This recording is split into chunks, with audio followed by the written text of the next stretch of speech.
Cool. Official brand South Africa and the NYDA National Youth Development Agency. These are our partners who have made it possible. Without them, we wouldn't be here today. So thank you so much for believing in us and believing in the vision. They've made it possible. Can we give them a big round of applause?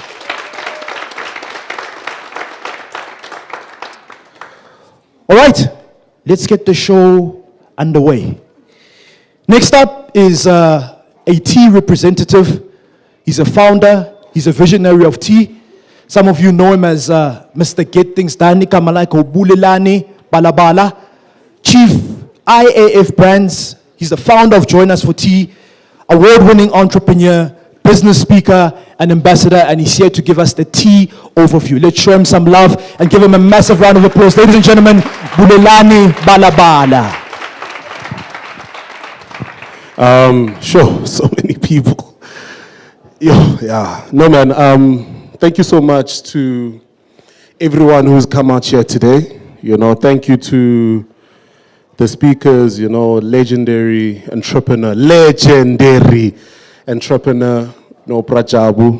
Jabu Stone. You're gonna hear the story, of how that brand was developed.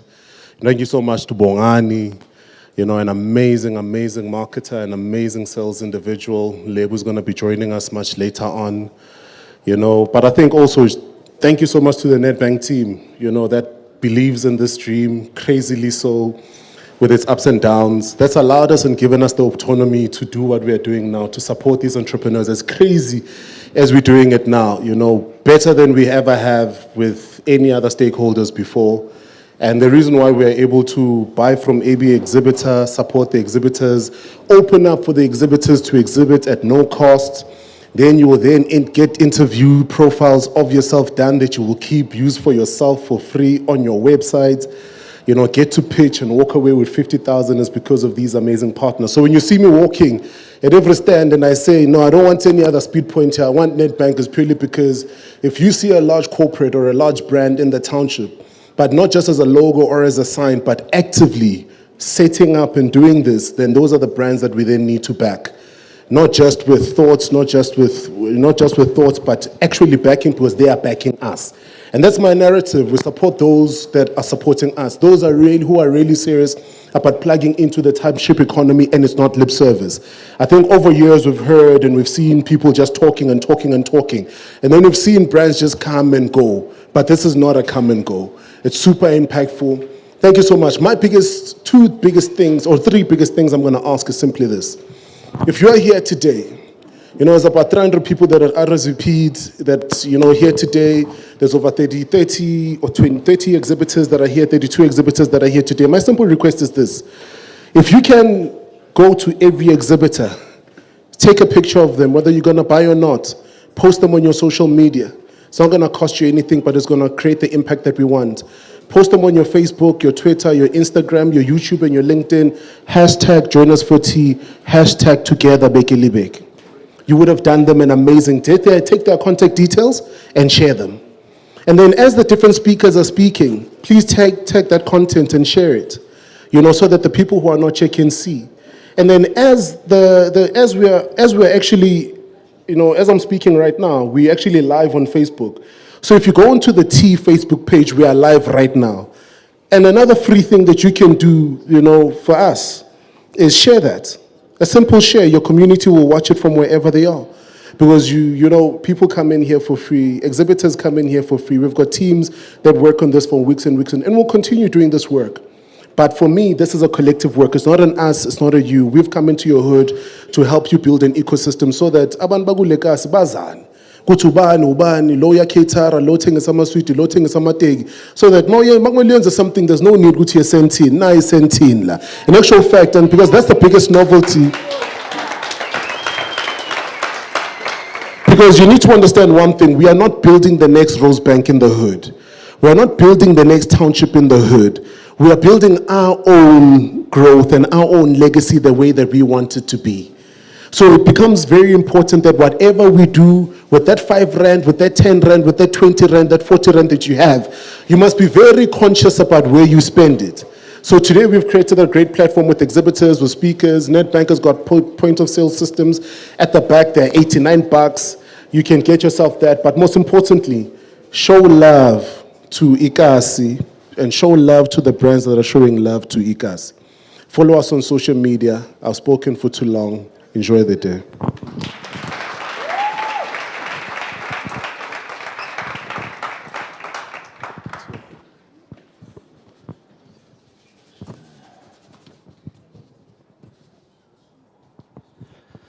All right. That is the founder, the visionary behind Join Us for Tea. Join Us for Tea doesn't have money. Not a financing institution. Because people, but you guys, please fund us. No. All we are saying is, let's come together, let's collaborate, let's network, and let's grow.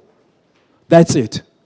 Thank you so much to Bulelani Balabal. All right, we've got exhibitors in the building. Our exhibitors, I just want to read the exhibitors, the list.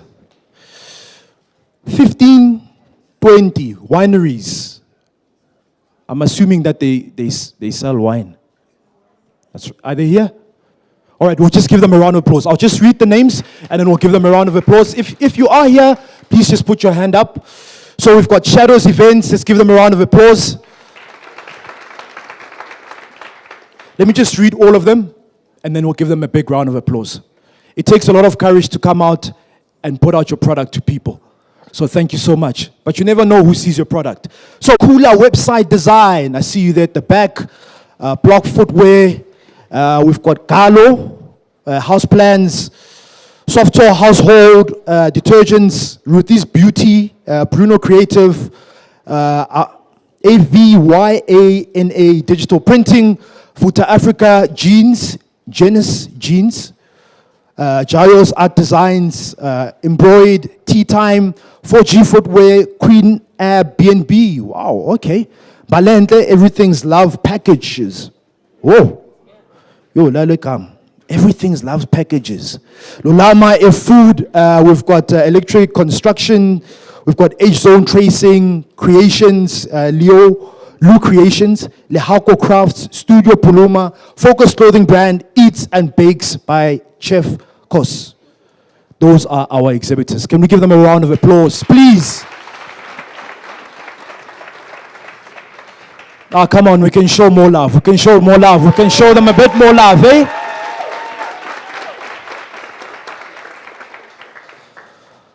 All right. One thing you must know when you come to tea, it's not you to come, to sit, to listen, to go home, to be inspired and stay the same. We are here to learn and we are here to transform. Let's get learning. Please, can you take out the books that you were given?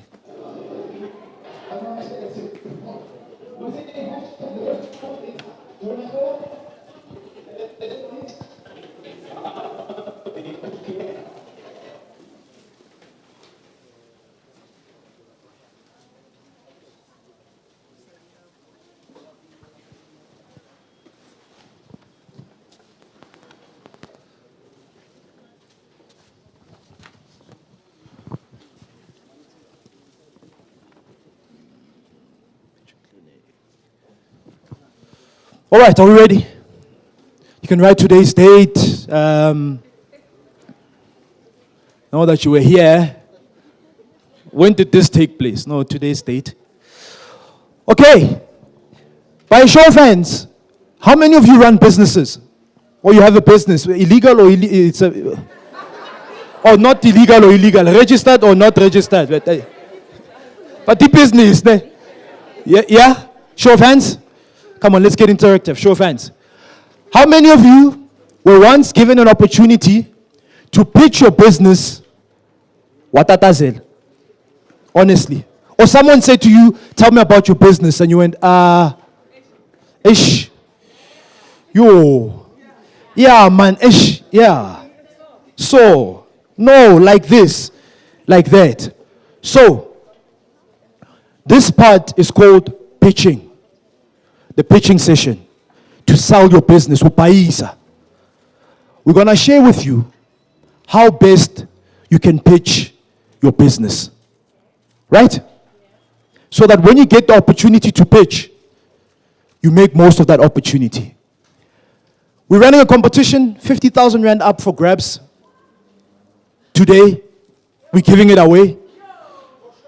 And the Lord to you, I got peachy, Mary, spirit saka city, the 50. That's nothing corner. That's nothing yenga.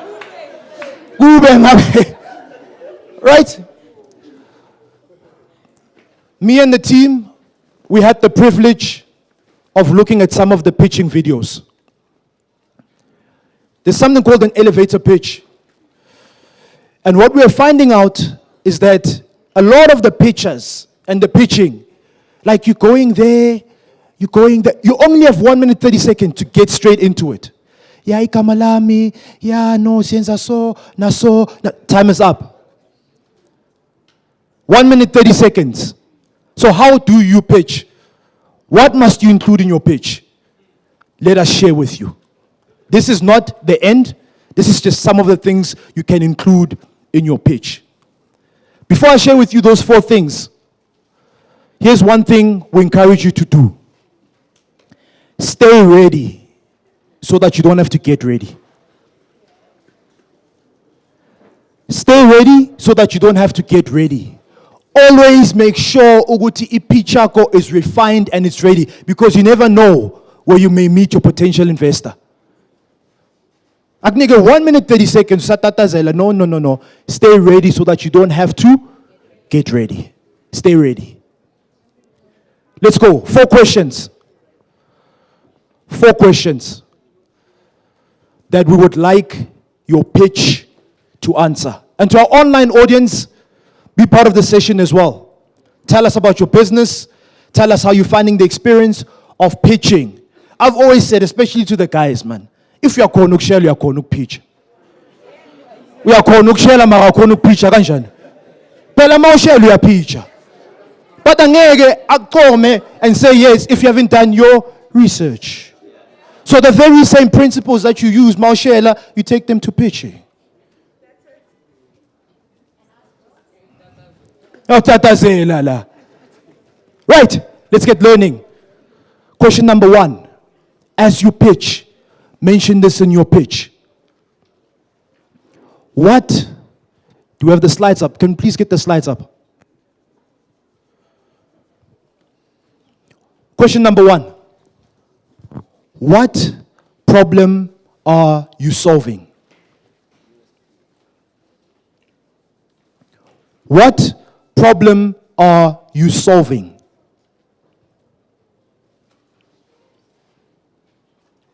Get straight into it. This is who we are. This is the problem that we're solving. And you can even go deeper to say, this is why we are solving this problem. What problem are you solving?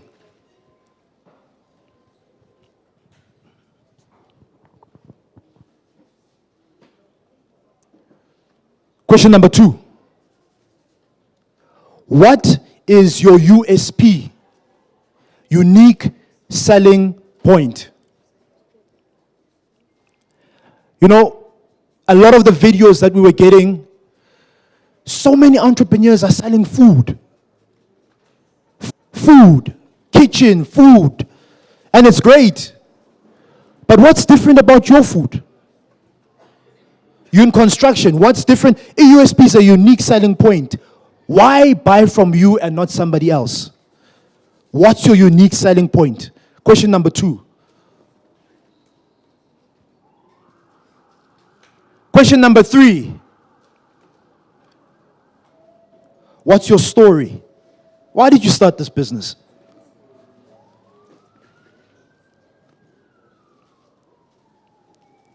And be straightforward. So a lot of the pitching videos that we were watching, no, we want to start a business. We need the money so we can employ people. Employment is offiga. But you need to start making a profit, grow the business, and you start employing the people. What's your story? What's your story? What's your story? So question number 1 was? Question number 1? What problem are you solving, yeah? Question number 2? What's your unique selling point, yeah? Question number 3? What's your story? And the last question, what do you need? You can take a picture of the visuals. What do you need? What do you need? And you can even go deeper. Listening to a lot of the pictures is, we need money. How much money do you need? A lot. So those are the 4 questions. Does that help? Every time you have an opportunity to pitch your business, make sure that your pitch answers those 4 questions. And continue to learn. There's more questions that you may be asked. The last one. This one is not there, but lay bonus. It's not there, but it's a bonus. Put yourself in the shoes of the investor. And get man, you're so pitchil. Now you are on the other side. And then you must answer the questions that you would ask. Now you are the person with the money. Put yourself in the shoes of the investor and answer the questions that you would ask yourself. Like, who's my mail? So, okay, no, but, no, why? What? Answer those questions. Does that help? Yeah, choose. Once again, online audience, please share your experience, share your business. Now we are getting to the pitching challenge. I need to share this with you. How many of you are excited about the pitching challenge? I'm sure lava banya beko excited. I need to email. Oh, askis.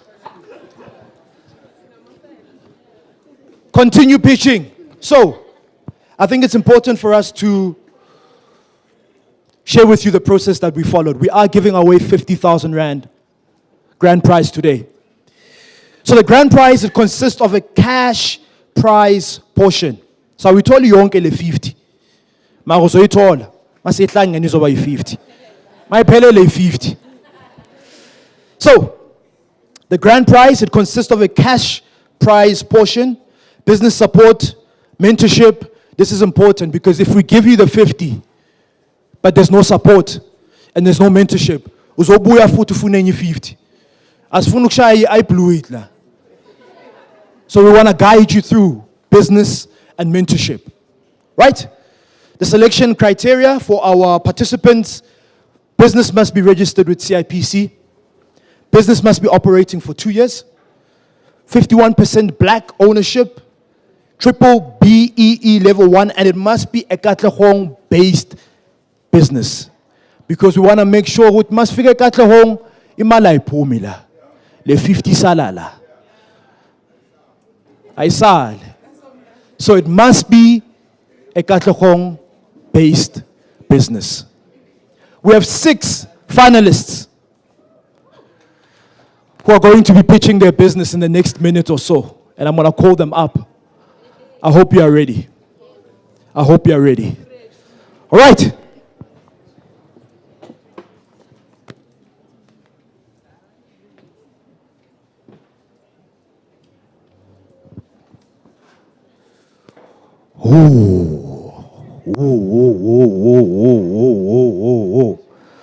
All right, let's get going. Number one. Our first pitcher is realistic strategist. Are you here? You here, my brother? All right, guys, it's not easy coming up here and speaking, eh? Like, utatazela no mungena ngegate kutiyo.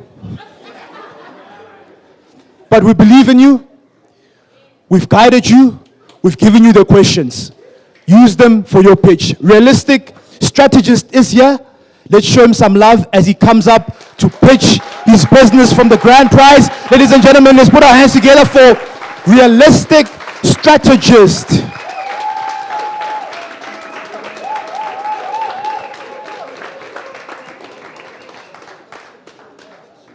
Yabona ukuthi le picture kuyasayicabanga ubuya le yabona.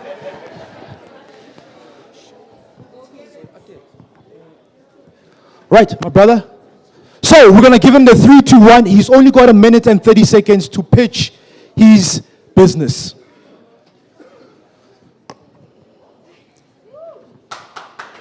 One more time, one more time, one more time, one more time.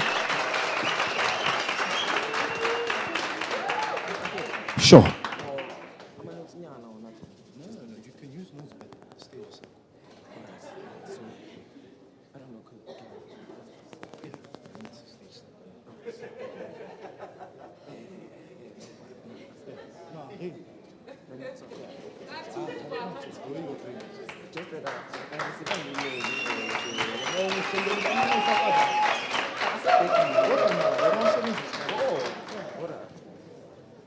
Asakhuluma sayihlanganisa kancane. Yeah.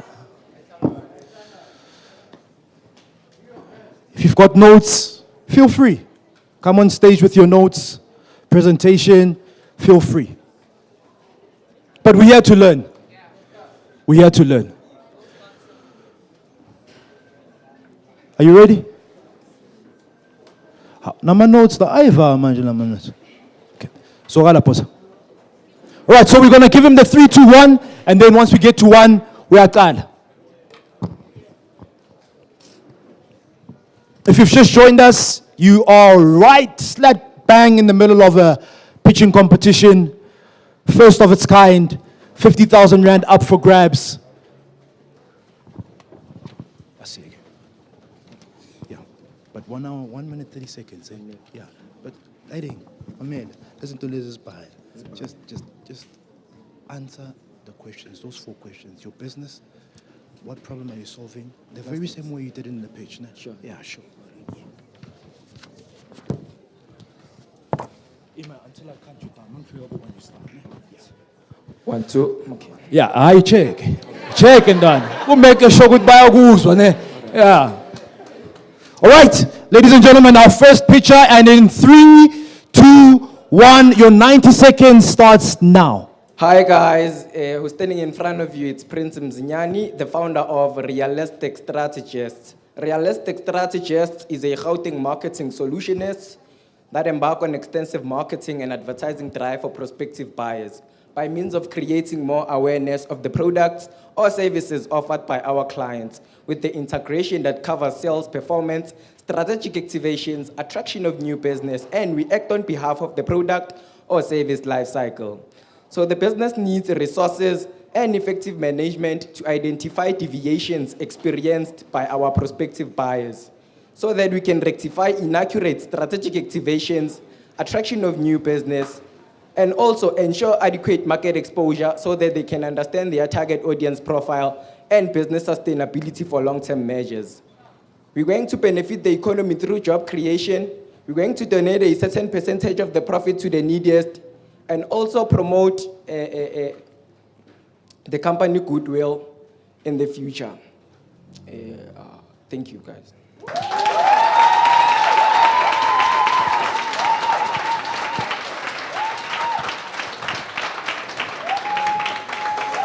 Thank you so much.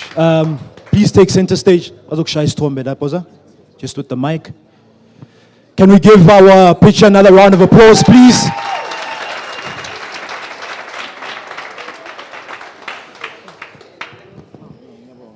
Sure. No, but I'm not the judge. Yeah, I'm a judge. Corner. I'm a judge with Allah. Fantastic. Amazing. All right, next up, our second pitcher. Very, very innovative business. I can't wait to hear this pitch. Ilume Energy Solutions. Are you here? Yeah, where? Oh, you're here. You are here. All right. She's with us in the building. Please, ladies and gentlemen, can I put our hands together for our second pitcher? The company name is Ilume Energy Solutions. Come on, let's show some love. Let's show some love. Let's put our hands together for our second pitcher.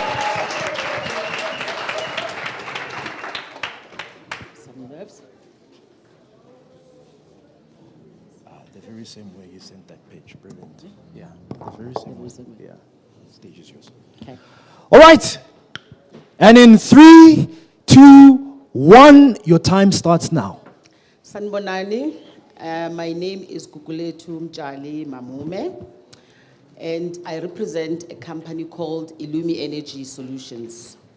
Illumi Energy Solutions is a company that was founded in 2017 by 2 females that were passionate about energy and the sustainability of energy. Why we started this business is that we realized that in the Black communities, there's no appreciation of renewable energy. We need to start understanding that it's not about load shedding anymore, but it's all about sustainability in the future and how do we maximize what we've got and take it into the future. So our future plans is that if we can get either a local or international partner that we can partner with and start installing solar systems into the schools. Once we start teaching the kids about solar renewability, then we get it. Then we know that we've got it for the future.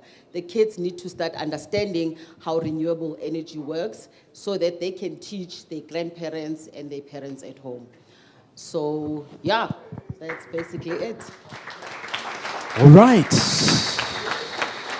Sorry, just to make it clear, what we do is, to some people, renewable energy is just this big word. We install solar systems. So it's PV panels, it's water heaters, it's solar geysers, yes. Thank you, and your time is up exactly 1 minute, 30 seconds. Right on time. Can we give her a round of applause, another round of applause? Thank you. Thank you so much. Oh, thanks.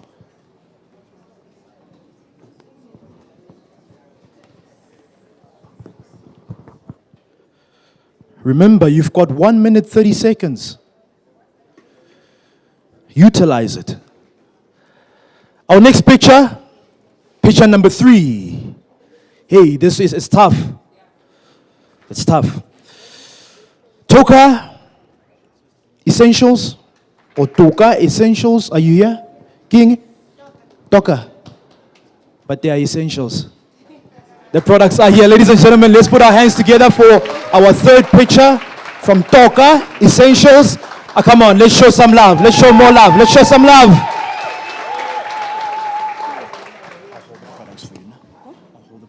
Oh, yeah.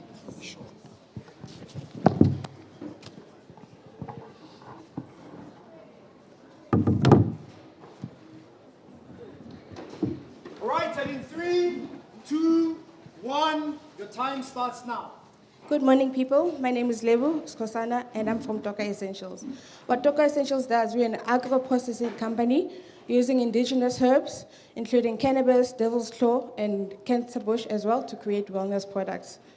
What we do is that we try to reintroduce indigenous herbs and remove the negative stigma around it and bringing wellness to it.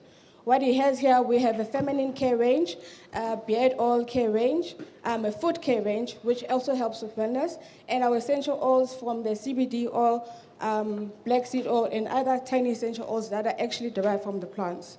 Our plants are 100% pure and natural, and they're available to anybody. They help with various elements from inflammation, eczema, psoriasis, foot pain, also for us ladies as well, to actually keeping us hormonally balanced as well. Thank you. Can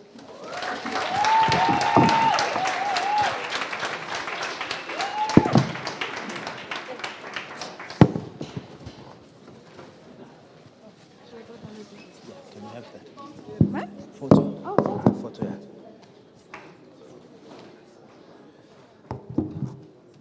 Ladies and gentlemen, let's put our hands together one more time for Toka Essentials. It's a pleasure. All right, next up, number 4. We're moving right along. Gentleman who's got a product called Band, B-A-N-D. Band is with us in the building. From a company called Band, B-A-N-D. Sarmaran, Nijani. Oh, oh. Oh, angithi kumele count it down. Oh, yes, Ah, sorry, Kokumoya, relax. Ngikhulisa ukuthi Easy. kumele ubulise. Yeah, good. Okay. All right. And in 3, 2, 1, your time starts now. Ngizobulisa futhi sanibonani. Igama uMakhosini. I have a product called Band. So I think I'm just going to start with the research part of it. I'm going to use my 30 seconds. We used to own a store, and we discovered ukuthi imali ephumayo from 9 p.m. to 9 a.m. iningi ukudlula imali yasemini. So when I asked all these stores, ukuthi, what's the problem? Why ningakhona ukuvula 24 hours? Everyone was complaining about card fraud. Everyone's complaining about losing cash. Everyone was complaining about losing their phones. So what we created is a cashless system. We're going to be using RFID tags. It's a token system. You basically load money into the token, and then you can make purchases. It's also going to help the businesses to move inventory faster. Also, it's going to help big companies. We're going to collect data for big companies. This is how much money that goes out of the townships. This is how much money that we spend on a normal Saturday. So I don't know if you can see how the band looks. It's basically a wristband that's going to be using NFC payments. So you don't need your network, you don't need anything, it just uses Bluetooth. Yeah, so this is our product. Thank you.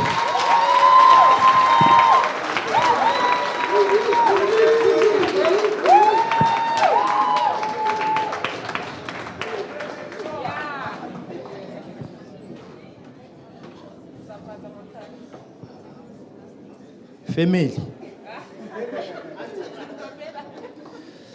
Thank you so much, my brother. That was our fourth picture, band, Bluetooth technology. We've got two more. It's tough. It's tight. Next up, we have our fifth picture from a company called Vampire Property Investments. Vampire Property Investments. Ladies and gentlemen. Hello? Vampire is with us in the building. Please can we put our hands together for our fifth picture. Mpo from Vampire Property Investments. Just wait for me. All right, and in 3, 2, 1, the time starts now. There are two major challenges in every low-cost household or township in South Africa. Number one, physical safety, and lastly, poor living conditions. Greetings to you, ladies and gentlemen. I go by the name of Katlehong Chapter, founder and CEO at Vampire Property Investments, which is a property flipping company that was established in 2018 with the aim of improving the living conditions in the township markets of the city of Ekurhuleni. Our long-term goal is to create 24-hour security estates and complexes in the townships of the city of Ekurhuleni and penetrate the market worldwide in the next coming 2 decades or so. We currently specialize in buying and selling low-cost houses in the townships such as Katlehong, Vosloorus, Windmill Park, and surrounding areas. We so deserve to win the 50,000 Rand grand prize because Vampire Property Investment is the only property company that cares about the physical safety of our people in the townships, and we are currently playing a huge role in improving the living conditions of our people in the townships of the city of Ekurhuleni. Ladies and gentlemen, danko means thank you, asibonge.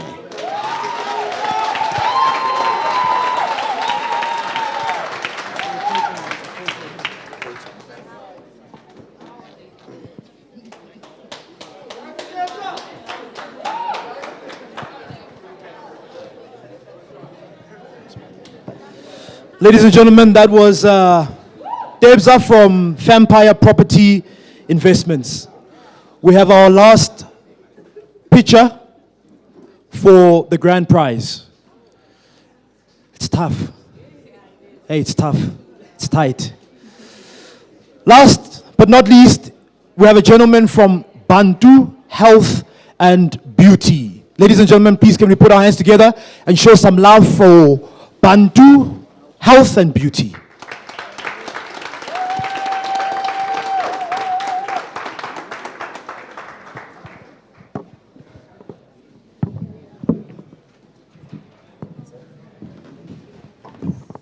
Yeah, hey. All right, ho. Hey. Hi, mic check.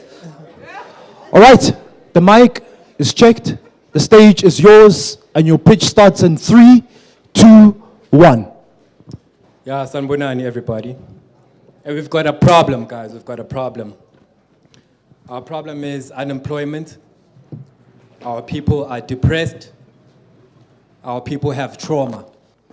Okay? So we've come here to solve this problem. We want to help develop our economy at Township, and also sikhulume ngale nto mental health. Yazi abantu bathi mau depressed lana bathi uyahlanya. We don't really pay attention to those things, but they matter. So our unique selling point is that we come through using our indigenous knowledge systems as well as organic natural products to solve problems in a nowadays point of view. And our business model is that we already have a massage parlor, a spa operating locally. We do healing retreats, and we also manufacture skin and beauty products. So we actually want to open a school. We've already gotten MOU from ISITA, who are going to accredit our students, Mbauzo Fundanati, and we've got a place where we're going to start teaching people how to do massage therapy and how to create their own products so they can open their own businesses, mabaqeda ukufunda, or they can come and help grow our business. And that's one way to transform the economic situation at Township. So you can check us on Instagram. It's opulence, which means luxury, Ibantu Health and Beauty. And you can also check our WhatsApp business. Yeah, and your time is up. Thank you so much. You've got to stick to time. Thank you so much. Please, can we put our hands together for Mpo from Bantu Health and Thank you, Beauty. everybody.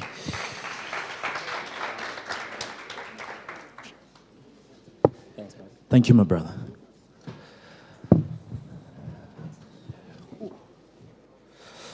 All right, just one more time, a massive round of applause to realistic strategist, Illume Energy Solutions, Toka Essentials, Band, Vampire Property Investments, and Bantu Health and Beauty. Those were our pitches, our finalists for the grand prize of 50,000 Rand. Can we give them a round of applause?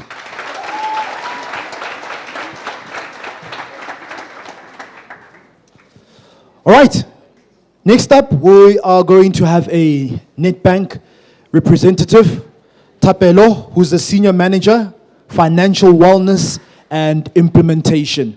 He's with us in the building today. Can we show some love? Please, energy, energy, energy, energy, energy, energy, energy. Let's put our hands together for Tapelo from Nedbank, Senior Manager, Financial Wellness and Implementation. Good to see you, brother. Over to you. Good day, everyone.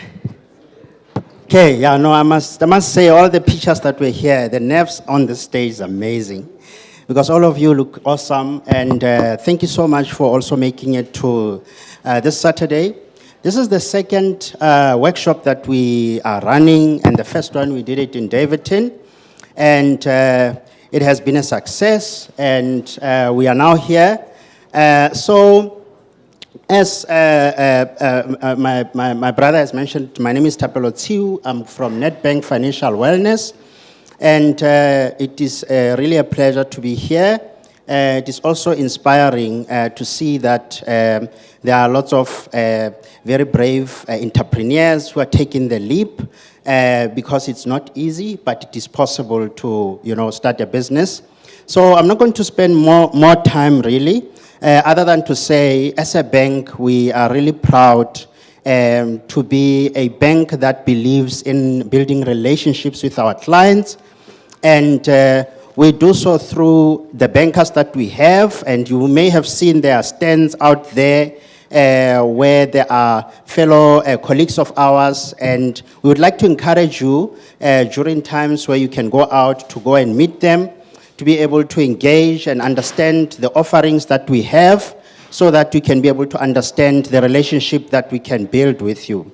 So the bankers that we have are not just there to open accounts for you or open credit cards for you or do loans for you. They are there to really walk the journey with you. They are there to build a healthy relationship with you, and that is very, very important for you as a small business. There has been learnings as well as a bank that we've had to learn over the years in terms of really trying to penetrate the township economy. So I just want to mention a couple of things. I don't know how much time I have, which I hope that you can take away with you. And I saw some of you have got some notes and something to write with. And this is really to share with you the 7 drivers of cash flow. And the first one to think about, I will go very briefly on them. They are there, you can just go check them. There's actually even much, much more in terms of how your business can grow or can experience inflow, or how is your business bleeding cash flow. And you'll see why this is important. So the first one is your debtors, if you choose in your business to be selling on credit. So that is a very strong driver of cash flow, because then you need to be more stronger to be collecting your cash, right? The second one is your creditors. If, for instance, you happen to have a supplier supplying you with the material and they agree to have extended payment terms with you where you pay them later, right? That is another driver of cash flow that you need to be aware of. And then the third one is your stock if you are trading, as a business.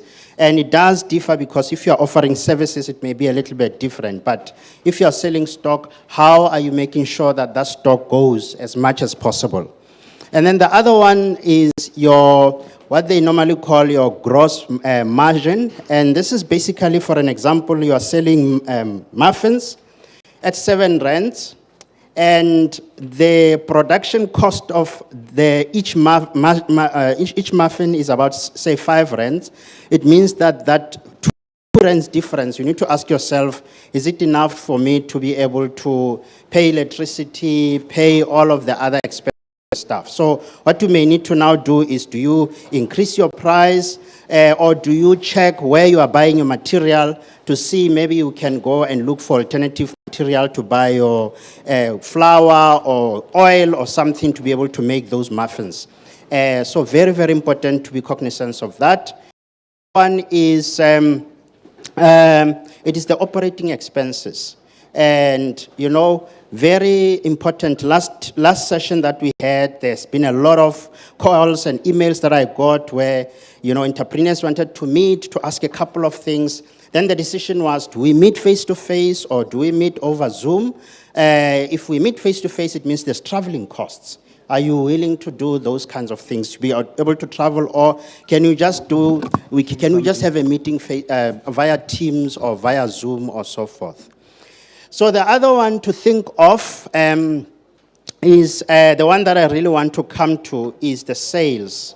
That is another driver of cash flow that you can actually pay attention to in your business. And that is the one I really want to pay attention to for today, seeing that the theme for today is really marketing your business. So some years ago, I read a book by Simon Sinek titled Start With Why. And there he was talking about the difference between repeat business and loyalty. So very important, if we had enough time, I'll ask somebody in the room as to what do you think the difference is, because I always get very interesting responses to this. So it's self-explanatory what repeat business is. In your business is when people keep giving you repeat business, right?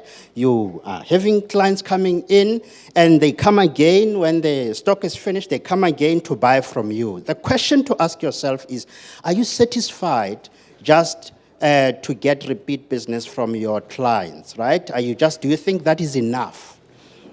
And I would like to say to you, it's very important to pay attention as to why your clients keep coming to you, because you can get the surprise of your life where the clients will say, no, I keep coming to you because it's convenient, it's closer to where I live, but I'm telling you, if I can find somebody else who's selling exactly what you are selling, or which is much more better, I'm going to go to them, right? So very important then to not just be satisfied with getting repeat business. You need to dig deeper to find out, why are your clients your clients? So then, when you look at loyalty on the other hand, you've got this client who is loyal to you. It doesn't matter, there can be another person selling exactly what you are selling, even at a cheaper price, but this client is willing to stick with you no matter what, right? So that is then the question to ask yourself, what am I doing to make sure that I build loyal clients as I'm running my business? Those are very tiny things. They don't cost much. It is about really what is it that you're going to do to make sure that your clients are more loyal to you, because there's competition out there. Your clients can just easily go to another competitor. So now the question to ask yourself is, okay, is loyalty still enough, right? When your clients are loyal, what is it that you are going to do to get loyal clients on a regular basis? It means that you're either going to make sure that you make sure that you deliver on time whatever that you are selling, so the clients can find that, you are reliable, and I'd rather prefer to come and buy from you. I'm also finishing this book by Nyimpini Mabunda.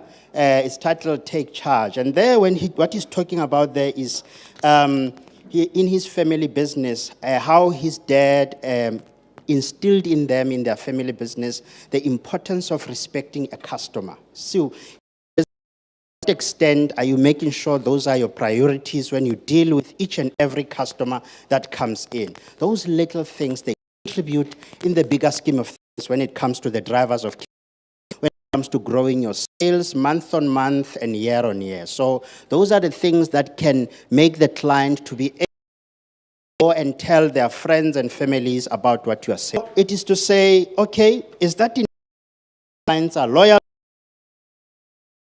to you? And this signboard was basically advertising alcohol, so it's a Friday and I have my human rights, right? So, but then what happened is that I looked at the message that popped out next to that bottle of that particular beverage there, and it said, you need to push, right? So you're looking at this message, and this message is exactly what I need at that time with all the projects that we are working on. It's telling me, give up, And then when I take and reflected, I realized to say, this particular brand is trying to teach me something as well. It's trying to say, it stands for what I believe in, right? It believes in what I believe in, and then I feel that I now associate myself with what it stands for. So in the business that you are in, there is repeat business, there is loyalty, but then there is what is it that you are going to do for clients to be able to want to associate themselves with your brand? What is it that you're going to do for your clients to be able to thank themselves for having owned your product, for proudly wearing your product, So very, very important, those components when it comes to that. So another question that I normally used to get as well is to say, okay, what is Nedbank doing for small businesses in terms of finance? I was sitting with another gentleman at the back, really trying to understand his business, and he really tapped on this elephant in the room about funding and everything. So the bank is a commercial bank, and it's responsible for me to say, we are assisting every small business with funding. We need to be able to have a bit of conversation with regard to that. That's why in the beginning, a your banker is very, very important. The experiences that I have had, client would come in, they quickly want to open an account and really get an understanding of the business. There's no of some sort. I don't get to understand their short-term, medium-term, and long-term goals of the business. So all of those things are very important. So now, We have a website called simplybiz.co.za with the understanding that we may not be able to assist all the different types of businesses and also depending also on the industry that you are in. So our alternative financiers that we have on the website there, your seed investors, private equity, venture capitalists. I would like to on SimplyBiz and really play around with it. It even has some very important information pertaining to how can you access your markets where you are. You can be able to network with other small businesses. You can be able to advertise your business on there as well. There are also other prizes that you can win there. Business. So I'd like to encourage you to just visit the SimplyBiz. There is also nuggets about what it is that you can do to help your business to grow, become successful. So I'd like to encourage you to do so. And also on our website, we've developed a booklet. It is just a 55-page book called The Essential Guide for Small Business Owners. That takes you on a journey to make you understand in the simplest way possible the financial ratios there, to understand the different types of businesses that are out there. What is it that you should do then to know whether you are tax compliant or not? It is all there. So please just go check the booklet. It's for free. You can download it and go through it at your leisure. Some of the contributions that we've done also as a bank and I think for me it was also the highlight when there was unrest last year in KZN and Johannesburg, and where we then, the business launched the Together Bekele Beke campaign with the intention of providing grants to small businesses that were affected by the unrest. And that was also really one of the highlights that we embarked on there. But we will really continue to ensuring that we are taking priority in the small business space. And we would like to really build relationships with you. We would like to understand your business. So what we did in the first session, we were taking some details from the different businesses. But I think for of response, would like to recommend today that whatever, maybe you need to open an account, you need to inquire about the speed point machines that we have, you need to inquire about the e-commerce solutions that we have, you need to inquire about the different solutions from a lending perspective. Please reach out to our bankers at the back, and then they'll be able to assist you. But with that, I just also want to say special thanks to the organizers who made this day possible, T and Nedbank, the colleagues that I work with, who had really make sure that the event becomes a success. And for that, can I please ask that we give them a round of applause?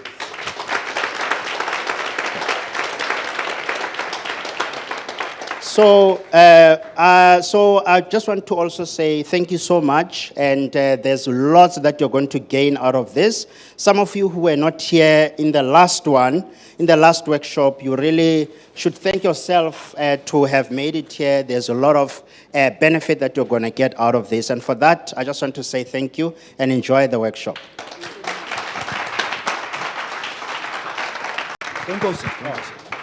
Ladies and gentlemen, please can we put our hands together one more time for Tapelo from Nedbank.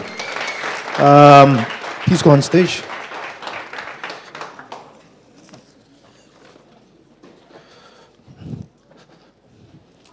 It's funny, you're talking about alcohol.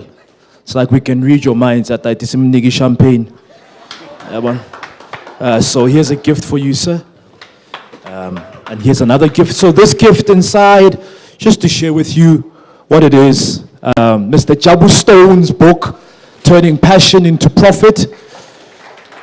And then Mr. Jabu Stone's products. So for products, more products. More products. Thank you so much, Mr. Jabu Stones. Thank you so much, Tapelo. This is for you. We need before. Let's get this. We need a picture of you with the mic first. I don't know what to say.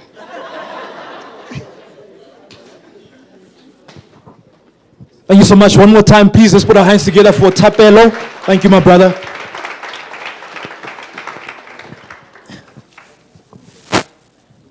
Man, we're getting so much love online, on social media, our online audience. Thank you so much. You're interacting with us. Market your business. Tell us what your business does. I'll be reading out a couple of your messages. Prolific, we are here for tea. Thank you. Tulane, good morning. Tulane, again, it's good to be here. King Ndaba says, tea rocks. Thank you. We understand that you couldn't be here with us. Tembi as well, the best tea. Thank you so, so much. Can we give our online audience a round of applause as well? So if you've just, it's packed, man. I think we might need a bit more chairs. If you've just joined us, there's 2 hashtags that we are using. The first hashtag is join us for tea, and the second one is together. Bekele bake. All right, so every time I say hashtag, you say join us for tea, and then when I say hashtag, the second one, together bekele bake. All right, can we try it? Just for some energy, right? As I see you a bit. Yashi is footing up. All right, so the first hashtag is hashtag. Come on, a bit more energy. Hashtag. The second hashtag. One more time. Hashtag. The second one. Thank you so much. Next up is Bongani. Our next speaker, the salesman. He'll be speaking on how not to market your business. Man, I thought I was marketing it nicely. Kanti, there's a way of how not to market your business. How not to market your business, a sales perspective. Briefly, who is Bongani? Bongani's dream of African brand stories was reignited through the growth of HDI collectives. This passion has led to HDI expanding its presence in 2 more markets, Zambia and Ghana, adding to Nigeria, Kenya, Ethiopia, and Uganda. In May 2020, inspired by his entrepreneurial hunger, he transitioned from being CEO of HDI to founder of Diaries of a Salesman and managing director of Bravado, a brave group company. Bongani is with us in the building. How not to market your business. Ladies and gentlemen, let's put our hands together for Bongani.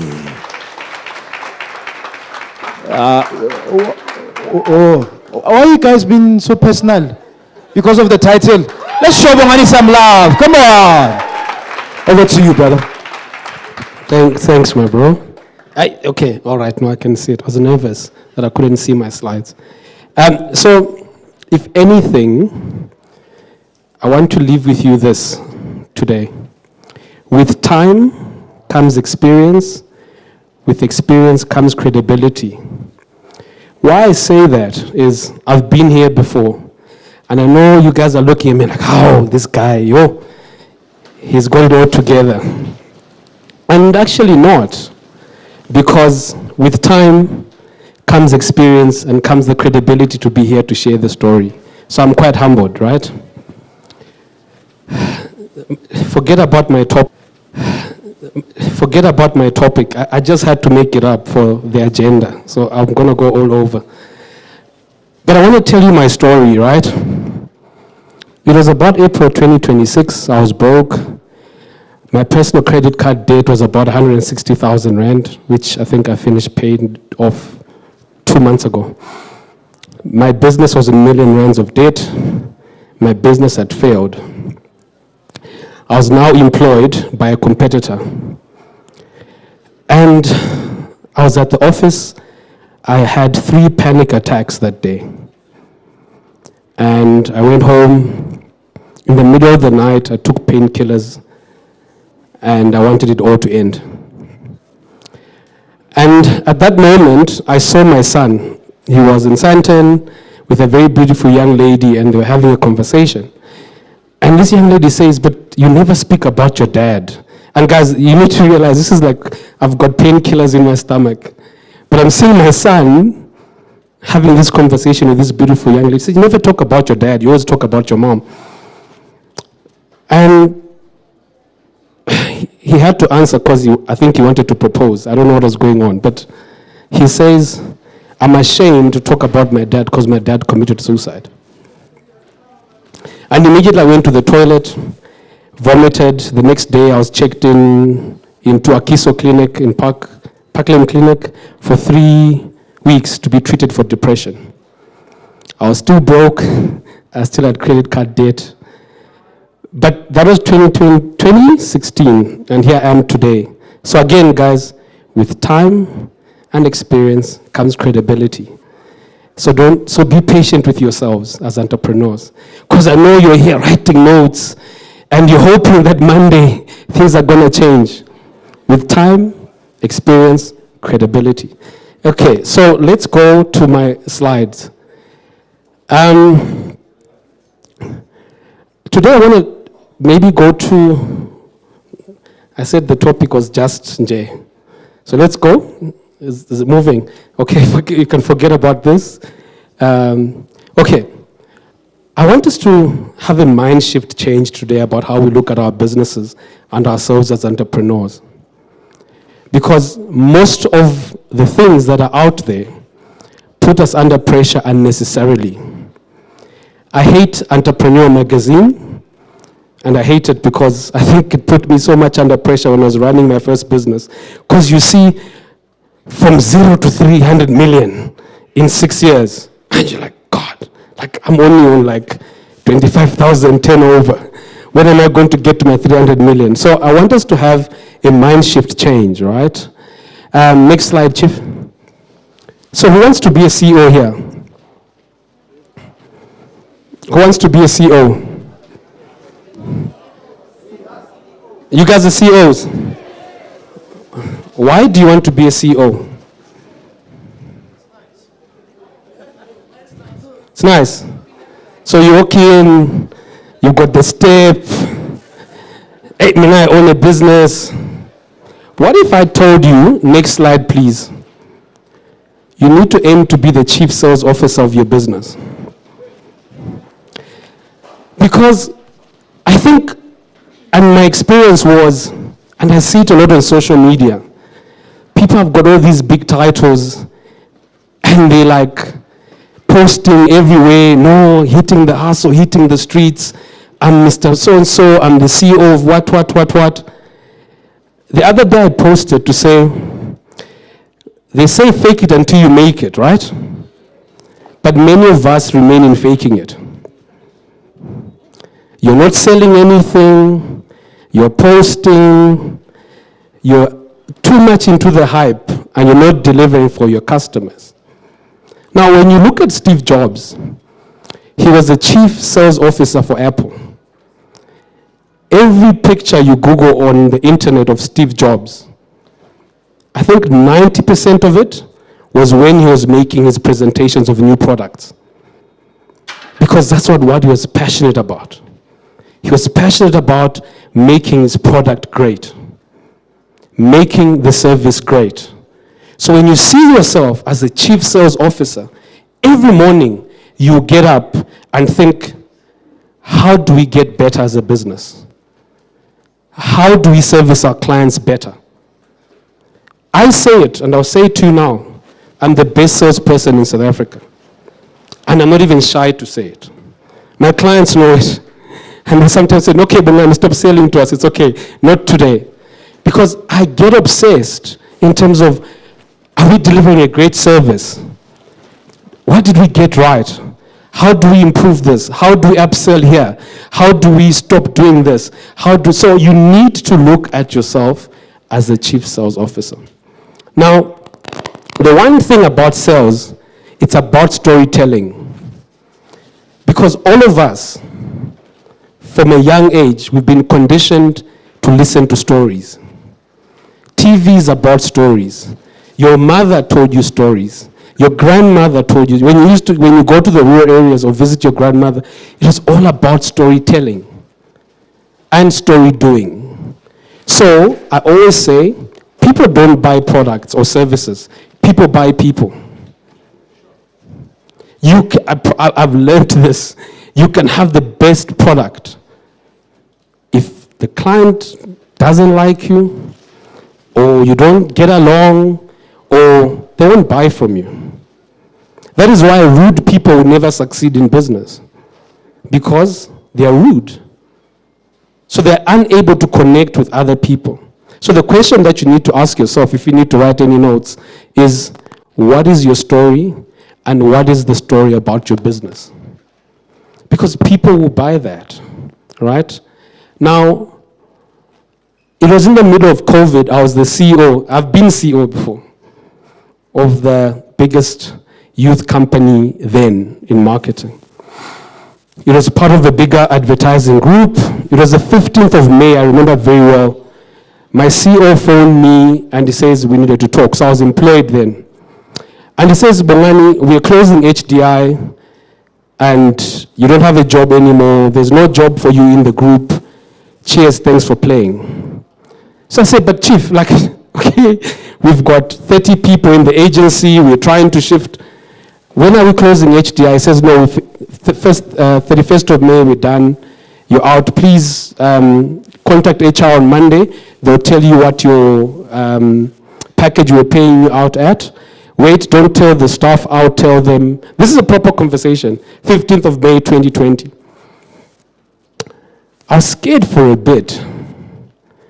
Then I realized one thing, that if they don't value me, I'll value myself. So I said, cool, sharp. Negotiated, exited HDI on the, when was this? At the end of May, 31st of May, I remember packing, leaving, and all my colleagues, all the other CEOs of the other agencies, no cheers, Bongani, these are people who used to drink together, I left, but I knew that if I don't value myself in this situation, remember when I got depressed and tried to commit suicide? The cycle will repeat. So I decided I'm going to be my own man and go out. So next slide.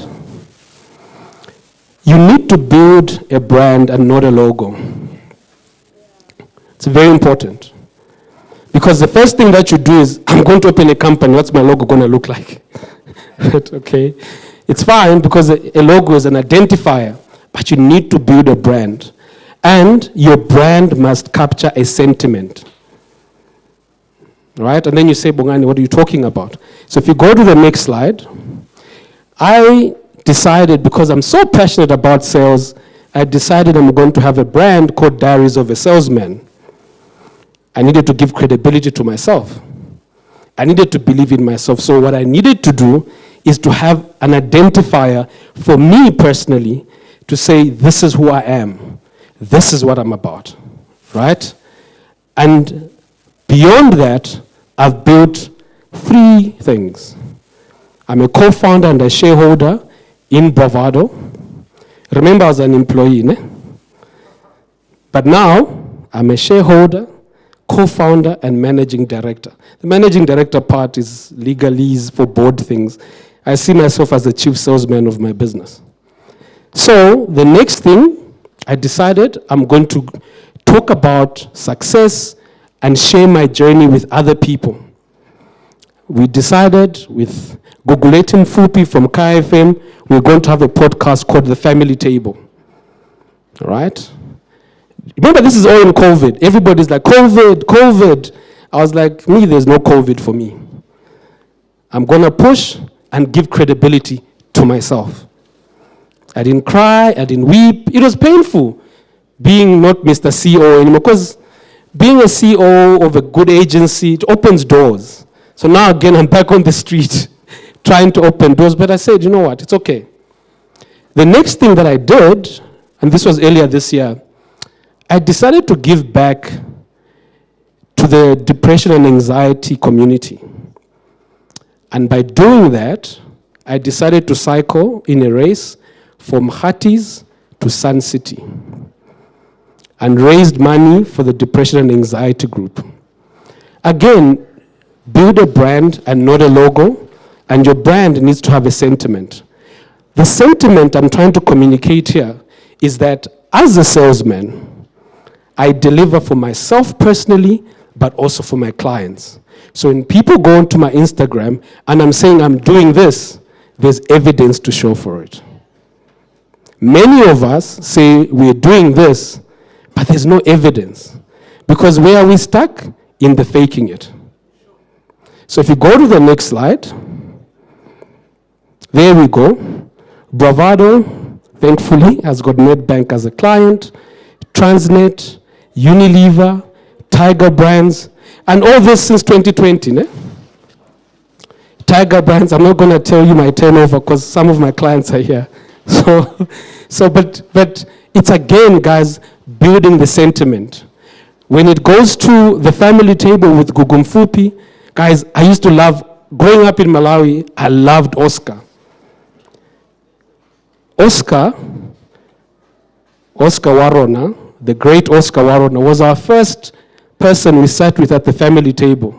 Yeah, I was a fan that day. I had to stop myself, you know. I was like, hey, Oscar is here.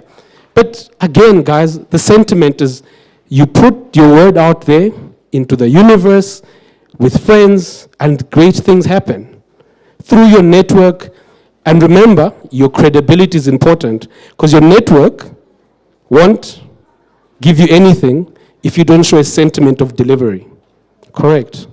And then I did finish the cycle. I think I did it in 9 hours or something, and raised 42,000 Rand and gave it to the South African Depression and Anxiety Group.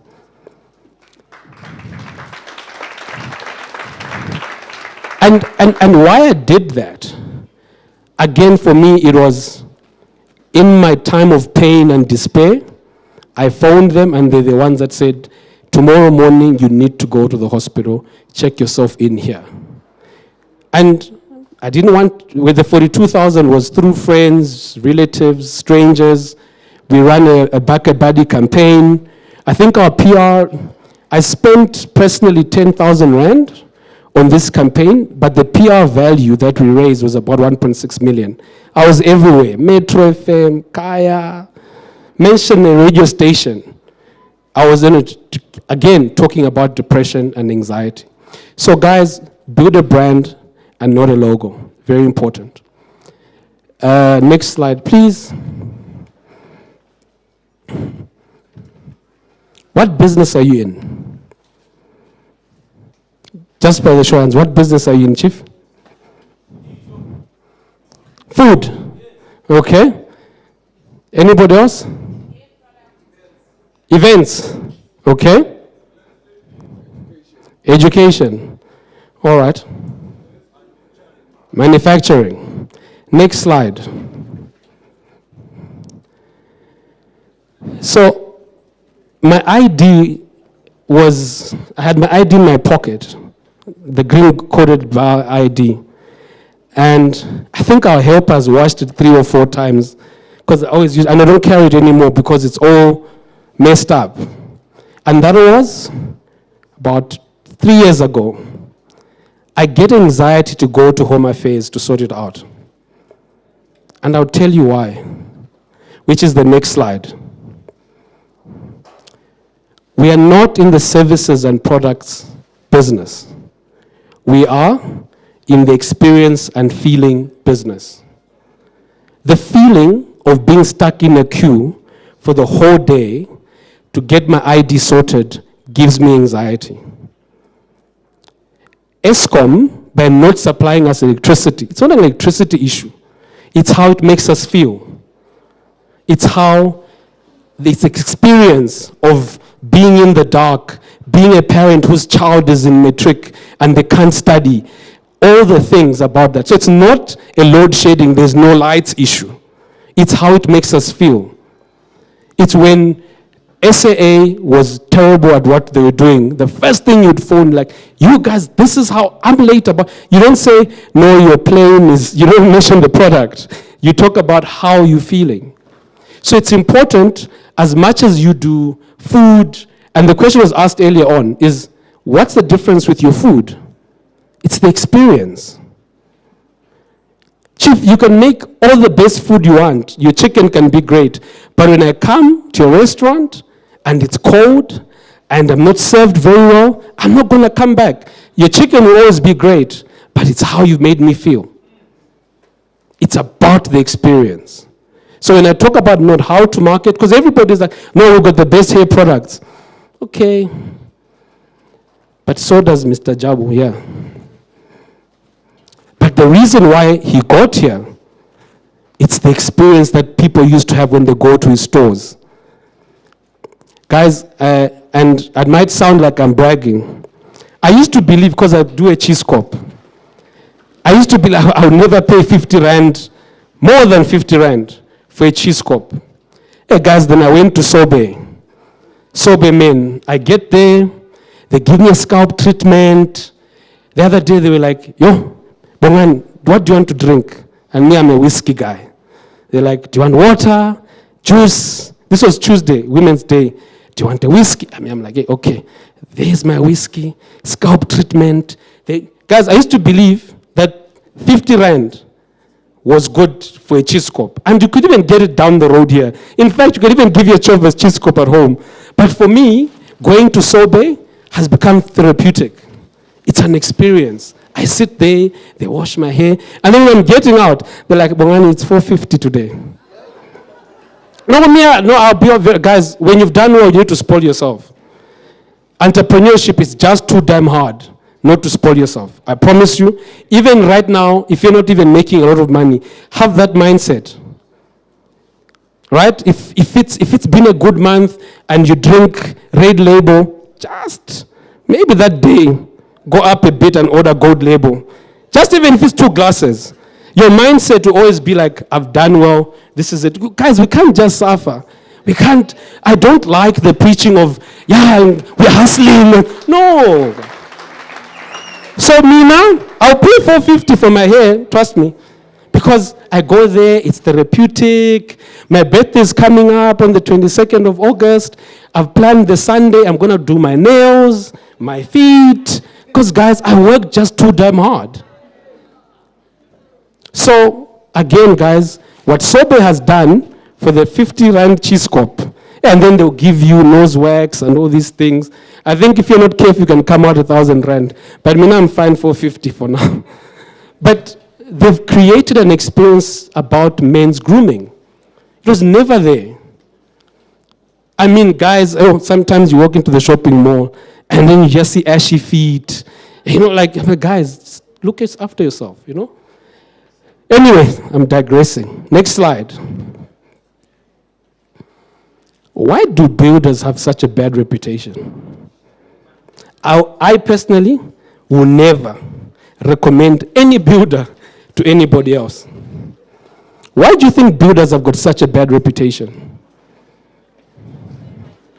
Sorry? Hygiene, okay. Anybody else? Yeah? They will do a half-crap job. Overpromise can't deliver. Do you know what builders don't get? Building somebody's home, it's the most intimate thing you ever do for that person. It's very personal. But then they'll speak about bricks and mortar. Okay, yeah, no cement, 5 bags. Then you order 5 bags, then they'll tell you another 15. But you're like, dude, but how? Bricks, no, and they don't care. But you are emotionally invested in it. And by the time they're done with you, you're broken. You're sitting there, and then you're like, but this tile, and you just get heart palpitations. You're like, this person didn't, because it's not about the tile. And women will tell you, they will tell you that, Mina, if I want a blue tile, you have to get me a blue tile. Can't say, no, but this is a greenish blue. They'll always say, remember, the greenish blue, I wanted a blue tile. But because the builder just decided to deliver and the money was gone. So why builders sometimes don't get repeat business, it's this. Next slide. And I liked it, he referred to it, is our ambition should not be to have customers, but to have advocates. And what is an advocate? I want our clients at Bravado to be at a braai with their friends in the industry, and they're like, we're looking for a great ad agency. And those people need to say, Ko Bongani at Bravado. every client interaction, every customer interaction is your opportunity to have an advocate. Going back to creating experiences and feelings. If you leave people with good feelings and experiences, they will shout, you'll be like, that salon, don't go there, go to this person. That hair product, that food place. But if you just want customers because you want to make money and you don't want to have advocates, it's fine. You probably get along for a certain point, and then the repeat business stops coming, and then new business stops coming, and you dry up and you don't realize what happened. So it's important to create advocates in terms of what you do. The last fifth point, let's go. We are in the world where content is king. Now I'm going to get into a bit of marketing. Guys, forget about advertising. I got 3 boys, 16, 12, and 11. They don't even know what channel SABC1 is. I think even JJ here, Jabu Jr., when was the last time you watched DSTV? Yesterday. Really? Okay, I guess I'm wrong. But when was the last time you were on YouTube? This morning. There you go. So forget about the traditional ways of advertising. So if you just go to the next slide. So this side shows you TV, radio, magazine, for those who still believe in magazines, is that the reason why those channels are struggling and almost getting to a place of failing is because everything was scheduled. So the advertising people will be like, please get a slot on Generations, because the rest of South Africa is watching Generations. And SABC1 will charge the most for Generations. That's why all the clientele ads are around 10 o'clock when no one cares. All the OMO ads are late at night because it's scheduled. And the other thing is that it's very generic. It's like they'll say, okay, this is how they calculate. So if there's this amount of people, this is how much you want to spend. Maybe the people that watch Generations are black, stay in Katlehong, and this is what we're going to serve them in terms of an advert. What has happened now, I won't even ask who's got a cell phone. What has happened now, the cell phone has taken everything and put it into one thing. It's not about calling anymore. I call us the Netflix generation. You can sit at an airport bored or at a bus station or waiting for people here because we are all running late and open a Netflix account and start streaming in 2 minutes. And what is that? Content. So when you see people on TikTok, on YouTube, and all that, is because they're consuming personalized things. We all can be here. On our cell phones, I bet you we're watching different things. Unless it's the big Springbok game today or a big soccer game. I wanted to say Bafana, but Banyana game, But everybody can be watching different things at one time. But there was a time where when the TV is on at home, the TV is on. If Ubaba is watching soccer, we're all going to have to watch soccer. If Mommy is watching Generations, we're all watching Generations. And for those that are blessed to have one or more devices, everybody's watching different things in the house. Some are on TikTok laughing, YouTube, Instagram, and you can even sit and decide that your Instagram feed just serves you food influencers and nothing else. But before, you used to wonder, where am I going to get inspiration for food? I always say, somebody can actually be in the middle of Katlehong, for example, and create content that makes everybody feel they're in the United States and you don't know it. That's the power of digital and content. So guys, forget advertising. What content are you creating for yourself? The young man here who presented, and everybody was great, guys. The security property company. What content are you creating for me to feel unsafe so that when I engage with you, I feel safe? Right? For me, that's the power of content. You create a situation and then you say, this is our solution. And guys, I raised 42,000 Rand using my social media channels. That's it. I created a sentiment, I created a story, I created a brand, and people would follow me. I'd post my training at the gym, cycling, all the way, and people followed me, and people were invested. There are days where I didn't post, they're like, "How, Chief, what's going on with the training?" Because you're carrying people along. Just don't fake it, please. You're carrying people along, because ultimately people become vested in your success. People become, like, I keep using the chief with the food. Show yourself buying the chicken, choosing the best chicken, adding the spices, deliver good service, a good experience. But doing the whole thing, people become vested and they want to be advocates, and you take them along the journey. But then you can put a poster and say, "We make great chicken." Who cares? Because everybody else makes great chicken. Who cares? Because everybody else is into low-cost housing and security. So create the content that's shareable, that's share-worthy by your advocates. And on that note, ladies and gentlemen, I thank you.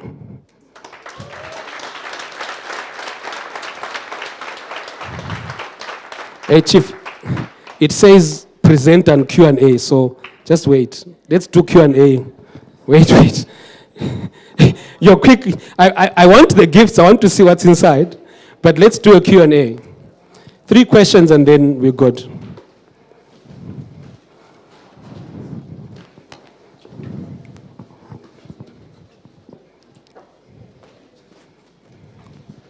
Questions?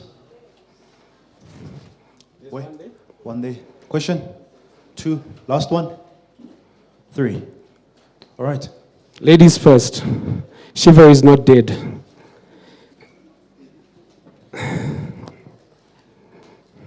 You don't need to stand, it's fine. Oh, thank you. I used to hate standing at school. Okay. Sanwanan, Nenjani, Sepila. My name is Ndombi Hlachwayo, Managing Director for Izimbogoto Women's Organization. It's my first time coming here, and I had a question. If you have an empowerment company and you want to empower the township, how best would you give an advice to a person who's starting that initiative to go forward? So the one thing that you need to do is to be very clear about who you're empowering and how you're empowering them and why it matters, right? It becomes a challenge for people. So empowerment is a big thing, right? Is it women empowerment? If it's women empowerment, what sort of women, what challenges are they facing, and why should they choose you, right? Because I can even show up here and say, I can empower women, right? You might not believe me, but I probably can, because I'll say, okay, cool, we've got 3 jobs at Bravado, here we go, come work. So you need to be very clear in terms of why you, and what difference would they see, and what are your proof points. Again, content, who have you empowered? Or even if it's just you identify, this is how I was feeling when I was unemployed, but when I started my business, I felt purpose. Every day I was waking up and and this is the feeling that I want women to have. So you start selling feeling and experience. Good? Sharp. Good day, everybody. My question is, okay, everybody, I have a YouTube page, Menito TV, MANNITO TV. If you want to go subscribe or come meet me, if you don't have data, I'll hotspot you, no problem. So my question is, because like I was saying, I have a YouTube page, but then I have a problem, because like what I'm trying to do is, I do animation. I'm trying to do it for the people over here, obviously, like stories they can relate to. But then I have problems with data and stuff like that. Like people cannot reach my content. Usually, the people that do reach my content is people from the outside. So I want to know, like, how do I improve that to have people that are actually around me supporting the page? Because what I tried to do was send videos manually, like from phone to phone, but that doesn't help on a digital platform because the views don't go up and everything. So I just wanted to know, how do I tackle that problem? Thank you. Okay, so I'll first start with your mindset. you keep saying problem, I can't, it's not happening, it's... So you need to get out of that mindset, right? Because people here have got data. I promise you they're on TikTok. They are using their data here. So it's not that they don't have the data. They are consuming other content. And then the question is, why you? And you've mentioned about animation, but I don't know what animation, like what are your videos doing? How are they helping us here? So once you start sharing that content, makes it, so why should we engage with you? We'll stop watching funny TikTok videos and engage with you. So if it's about safety, it's about, even if it's about school, if it's, I don't know what it is, but you need to be very clear. So when you open a conversation, is to say, guys, this is what I do, and this is where you can find me, and this is why it will benefit you. You with me? Because if you say, if you don't have data, already people are like, so if I go to him and hotspot, I'll feel crap because I don't have data, you know? So I'm not going to engage with them. People have got data. They all registered, they all Instagram, people are going to post themselves by everywhere. So the data is there. It's just, why should we spend our data with you? Okay, cool. We can chat more after. Last one, Chief.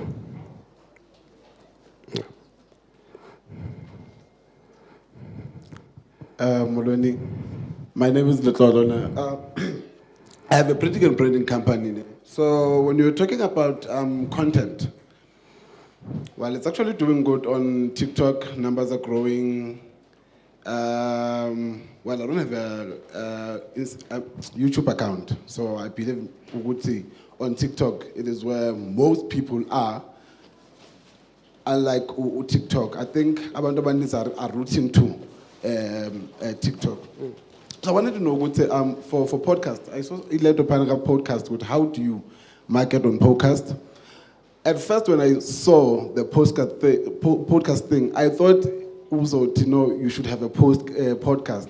But then again, I thought maybe you're supposed to maybe Osbu Mekji, then give them your details, because I've seen on Umekji's thing, they always advertise for people there. Okay, and into food, I think I've been more into the social media space, marketing on Facebook, marketing on Instagram and stuff.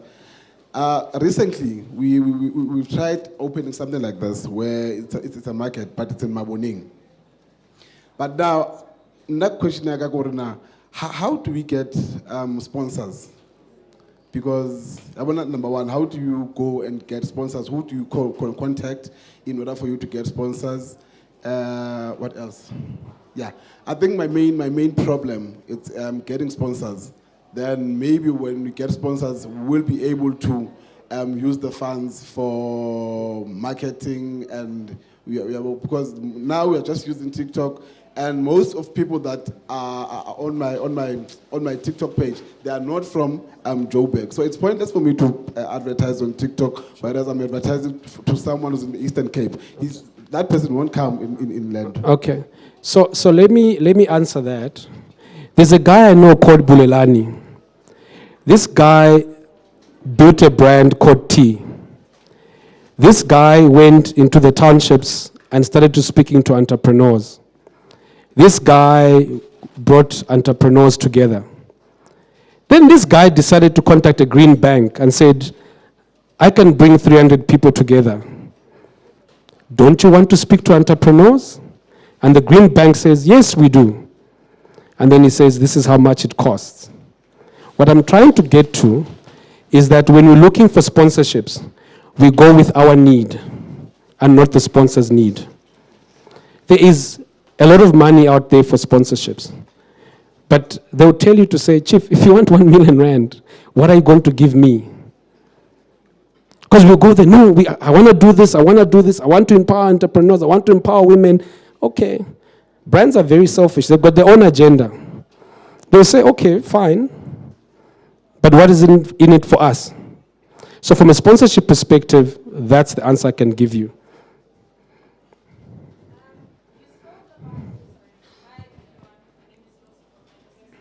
Sorry, Yes. they can't hear you. Okay, that's the last question.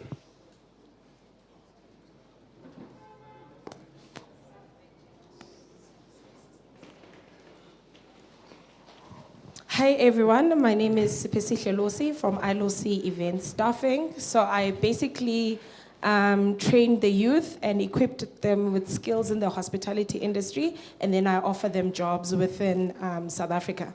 Sure. I wanted to find out, when you spoke about marketing, I'm having a little bit of difficulty marketing, management, and coordination services. Like for instance, if I'm booked for an event, to coordinate, which is basically just run the event, making sure it's smoothly, but I can't necessarily like show it on social media. How do I basically show those services? How do I market and advertise, coordinating and making sure that people are managed and coordinated at events?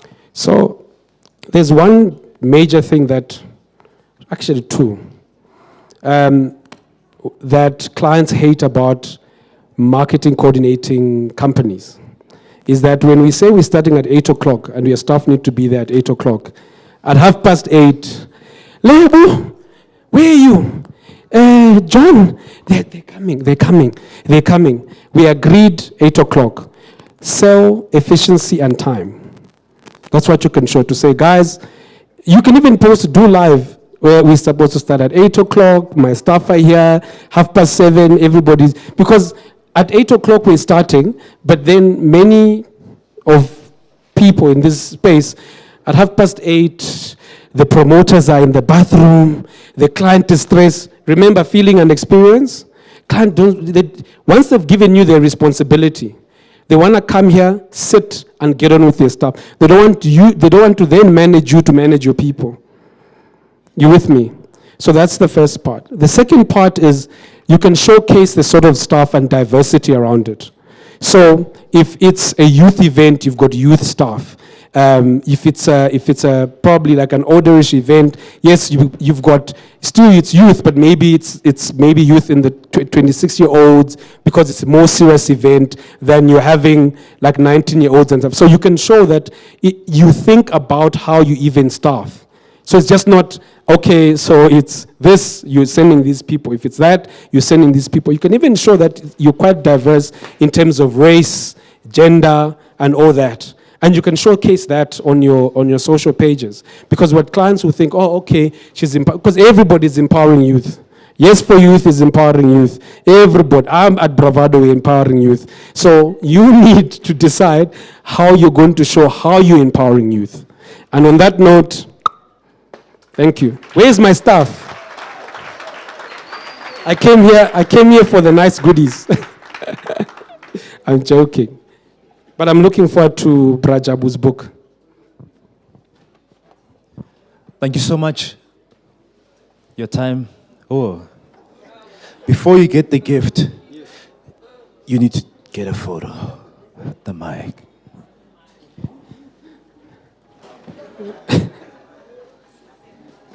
I don't know what to say.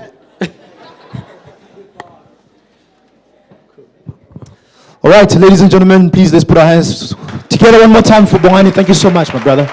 Thank you, much appreciated. I saw a lot of people taking photos like crazy, man. Thank you so much. I just want to read quickly before we bring on our next speaker.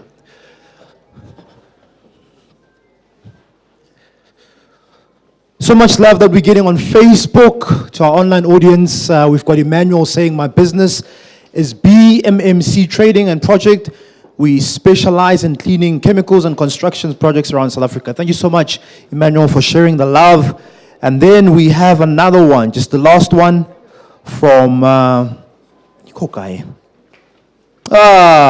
Sinazo Atibeke all the way from the Eastern Cape. Beke watching all the way from the Eastern Cape, Ngobo, Morning Entrepreneurs. So we've got entrepreneurs tuning from all over the country. Thank you so much to our online audience. Can we give them a round of applause, please? Thank you as well to Puleng and Tulani. Thank you for spreading the love.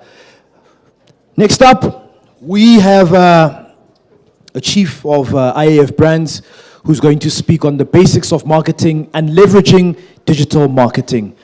Please can we put our hands together for Mr. Get Things Done, Bulelani Balabala. How are you guys doing?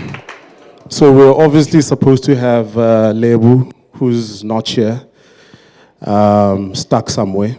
And I obviously never speak at tea, but I thought it's important that I speak here, so that you actually, I think as you leave here as an entrepreneur, you get the full benefit of why you came, right? So about 16 or 17 years ago, I started a company called Intercessor Army Franchising. Started this company, I was praying at the time. That's how the name came to me, right? Because intercessor means to stand in the gap. But the more and more I spoke to marketers and different guys in the sales fraternity, so like Army, like you sell guns. So like Army, like you sell bullets, you sell, ammunition and all this stuff. Then I realized, let's put a story behind this, right?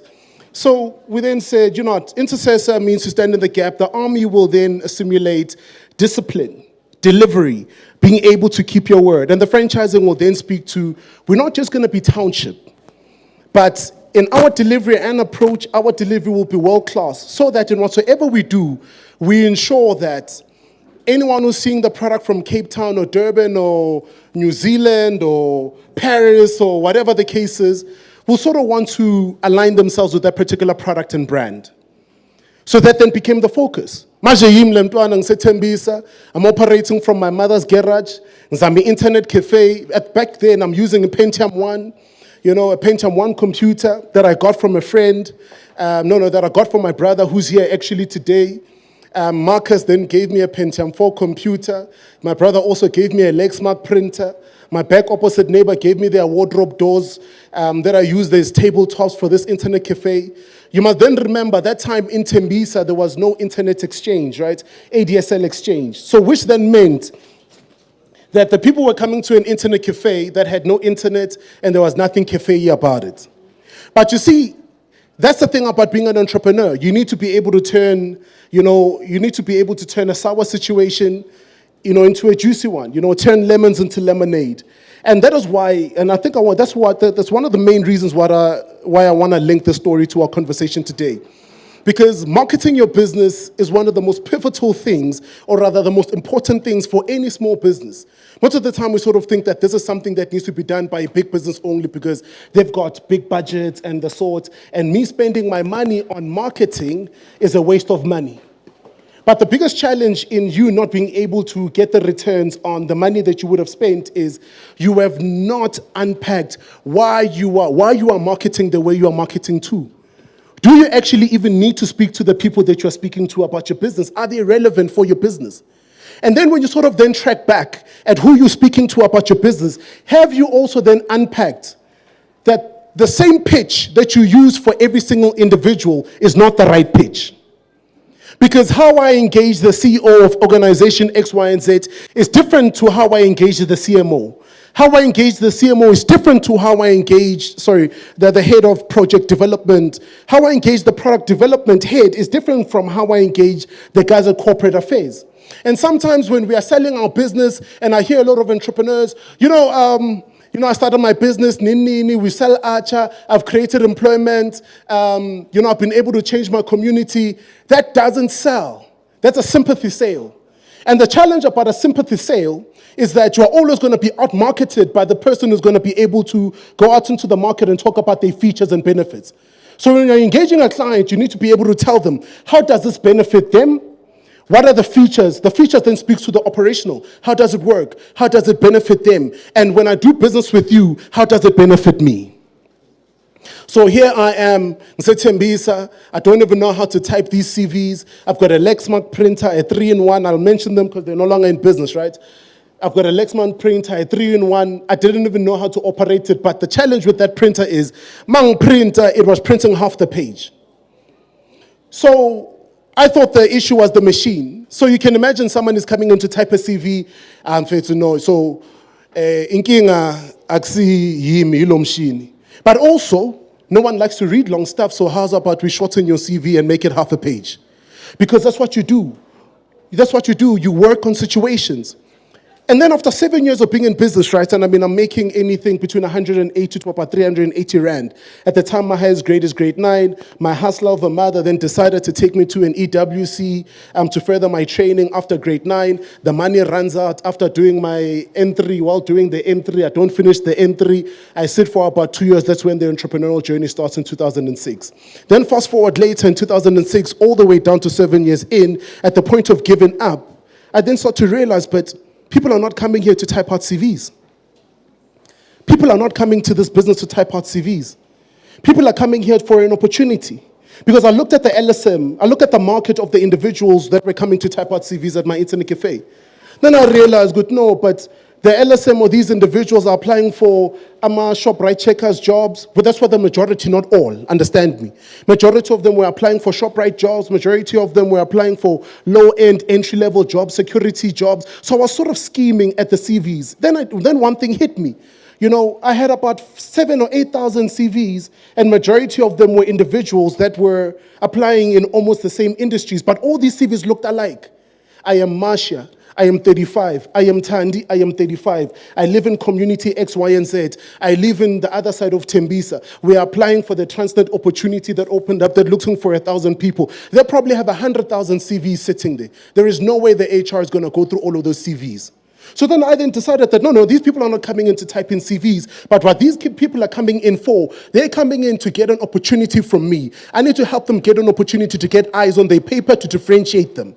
So we then do two things. I was alone doing this work, right? I then came up with the CV template and a format that would make typing out CVs quicker. Efficiency, number one, and delivery. Number two, we then added our own standardized design template on the CV that differentiated the people. So now you're typing these things out. Now I've got people coming as far as, Hammanskraal. The furthest I've had is Rustenburg, all the way from Soweto and Orange Farm coming out to Tembisa, saying, listen, we heard that you are the guy that is able to help people get jobs. Differentiation in the market. All we did was change the template so that it's different from all the blank pages with black text and no color. It's just being able to play with the typography and the look and feel. And then also being able to understand what the clients are actually coming to you looking for. And the biggest mistake when we're then marketing our product is, I've got Archer, I've got the best Archer. I'm not trying to buy your Archer. I love what Bongani spoke about. Tell me your story.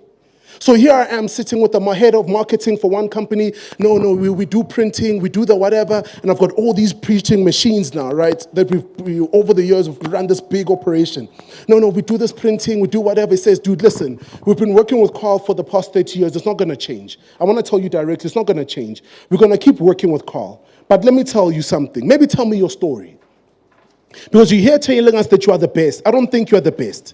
I'm going to call you out on your BS, but tell us your story. The moment I started to unpack and engage him on our story, where we're coming from, and being able to link that story to the product and brand, that was the first point of differentiation. Because when you sell the product, which is when you are marketing the product to someone, whether you're in the train, whether you're in the streets, whether you're in the corners, you need to be able to then decide with the person that you're selling to. Because the same boy who's selling magazines on the side of the road to raise money for school could use different tactics. So I see this business lady walking out of a bus or walking out of a train. She's walking out of the how train. She's walking. She's looking good. And I'm this young boy. I'm selling these magazines, these business leadership magazines. I could decide on a sale, right? Which is an inspirational sale. Hi, ma'am. You're looking so good. In the next 5 years, I want to look like you. I want to be nicely dressed. I want to be well presented. You look like you own your own company or the CEO. She's probably going to crack a joke. Do you want to buy this magazine? Oh, I see the exact same lady walking down the street, and I decide, ma'am, how are you? When I was young, I always wanted to go to school, but unfortunately, my parents or my loved ones couldn't afford that, which is why I'm on the side of the street selling these magazines. Would you interest yourself in investing in my entrepreneurial journey or my business journey or my educational journey? It's a sympathy sale. But if you keep to the same script over and over again, if you keep repeating the same thing over and over again, the chances of gaining success are zero. So you need to be able to, even when you're marketing your business, you need to be able to cross-link. So I understood a couple of years ago that whenever you meet new people, and the biggest mistake that we make as small businesses is that we think that because we're in business, people must do business with us. We don't have to do business with you. Nedbank doesn't have to do business with me. They don't have to do business with anyone, but they only have to do business with anyone that they see mutual value. That's the biggest thing. Get mutual value. When you're marketing, where the antithesis of how you market is going to all be circled around, is there going to be benefits for the other person on the other end? So I'm here selling to this beverage company. I'm trying to sell to this beverage company, but it hits me. No, I need to cross-market at this particular point because they're not going to hear me. So what I then do is that they're then asking me questions, and I'm hearing this lady. She's asking me questions, so who have you done work with? How long have you done this work? But I'm hearing her beyond what she's asking me. Because what she's asking me is, are you credible? Are you going to be able to deliver? But how I'm going to ask you those questions in an unoffensive way is by me asking you who you've done business for and what you delivered for them, and to measure out, are those people on the same level as us? I'm a hustler from a lokshi in Tembisa. I was when you're out choosing the event space, not lalela Joe. You have got a gig, you do all these big gigs with all these big brands. The moment you do work for a brand that's in the FMCG space, I'd like to be there and I'd like to donate my services. There I was donating my services, but let me tell you what I walked away with at the end of the day. I walked away with the right to say that I serviced brand X, Y, and Z. That's cross-marketing. And then you know what I did? I added that on my company profile. And then you know what I did after that? I went back to the other brand and I told them, listen, I've done work for Nedbank doing 1, 2, 3, 4, 5 to 6. They are on the same level as you, and we did 1, 2, 3. And do you think that we can do business together? No one is going to stop, and this is the part where I sort of interjected myself, and I was talking about one of the biggest mistakes we make is thinking that people need to do business without unpacking what the value proposition is what the value proposition is for the other person, or the mutual benefit is for the other person. And you use this smartly to determine how you market to the people you market for, right? But the big mistake is we keep running into amazing people or people that inspire us. I'll probably run to Brajabu and say, oh wow, Brajabu, you're a legend in the hair care space. Oh, Brabongani, you're amazing. The work that you're doing with Bravado is amazing. Can I work with you? Can I do whatever? Can you? That's nonsense, because you're giving him work. You're doing it wrong. He's not going to stop his ship and bring you onto his train, because you're adding no value to him. So what I used to do with some of the people I started with, some of the people that later on, after 5, 6 years, became my clients, is I started poaching them. I check out what's okay, Bavala Majid. Okay, cool, he's going to be at Tembisa. Now I'm going to go to this event in Tembisa. But it needs me to pay a ticket. I'm not my ticket. I'll stand by the door. And then you know what I'll do? Every time, whenever there's a chance where he walks in or he walks out, I'll call his name out, he'll see me, I'll wave, he'll look away, and he'll leave. But you know what I'll do? I'm planting a seed about who I am. The moment he's somewhere else by his office, I'll go there and I'll camp by his office. Because I'm planting and I'm marketing who I am. The biggest challenge is, if you're going to be out there putting out your business and marketing, quick results are not going to take you anywhere, which is why you're going to be quickly frustrated. It's a long game. But the more and more I did that, and the more and more I got people saying, but haven't I seen you before? Aren't you the same guy who's always wear whatever? Maybe tell me more about yourself. And then I started to understand that the moment I've caught the attention of someone I deem very powerful, someone I deem very significant, the biggest mistake that you'll ever make is asking them for something. Never go in and ask them for something. So when you talk to the client, never talk about your product. They don't care. There's always another product better than you. There's always another product cheaper than you. There's always another product that looks better than you. But the moment you are able to line the product up around how it benefits that other individual, then you would have presented your product in the right way. So with some of them, I used to tell them, you know what, I love the work that you do. I'm willing to come in and serve for free. I'm willing to even come in and carry your laptops or carry your bags. There I am at the time, in the 9th year, I'm leaving my company, which is a printing company. At the time, we're doing about 2 million rand turnover. That sounds like a big number, but minus 587,000 in losses. So we are making no money. We've got a big number. And one of the biggest things we need to get out of our heads as entrepreneurs, is that, your annual returns or your annual number is vanity. It means nothing but just a beautiful number on a spreadsheet. The biggest thing that you then need to focus on, which is what I love what Tapelo spoke about, is how do you optimize your overheads? How do you optimize your costs and driving profitability in how you push your product out in the market? So there I am leaving this business. and I'm going out to offer my time for free to carry people's laptops, to carry people's bags, to hunt out at people's offices, because I understand that intrinsically what I'm trying to get is I'm trying to get an audience. I'm not trying to get a customer, I'm trying to build relationships.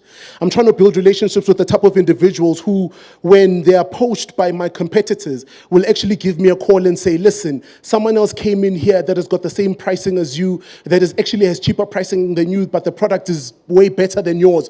Do you mind increasing the quality of your product because we still want to stick with you? And those are the type of people that you want at the end of the day. No one else but those type of individuals.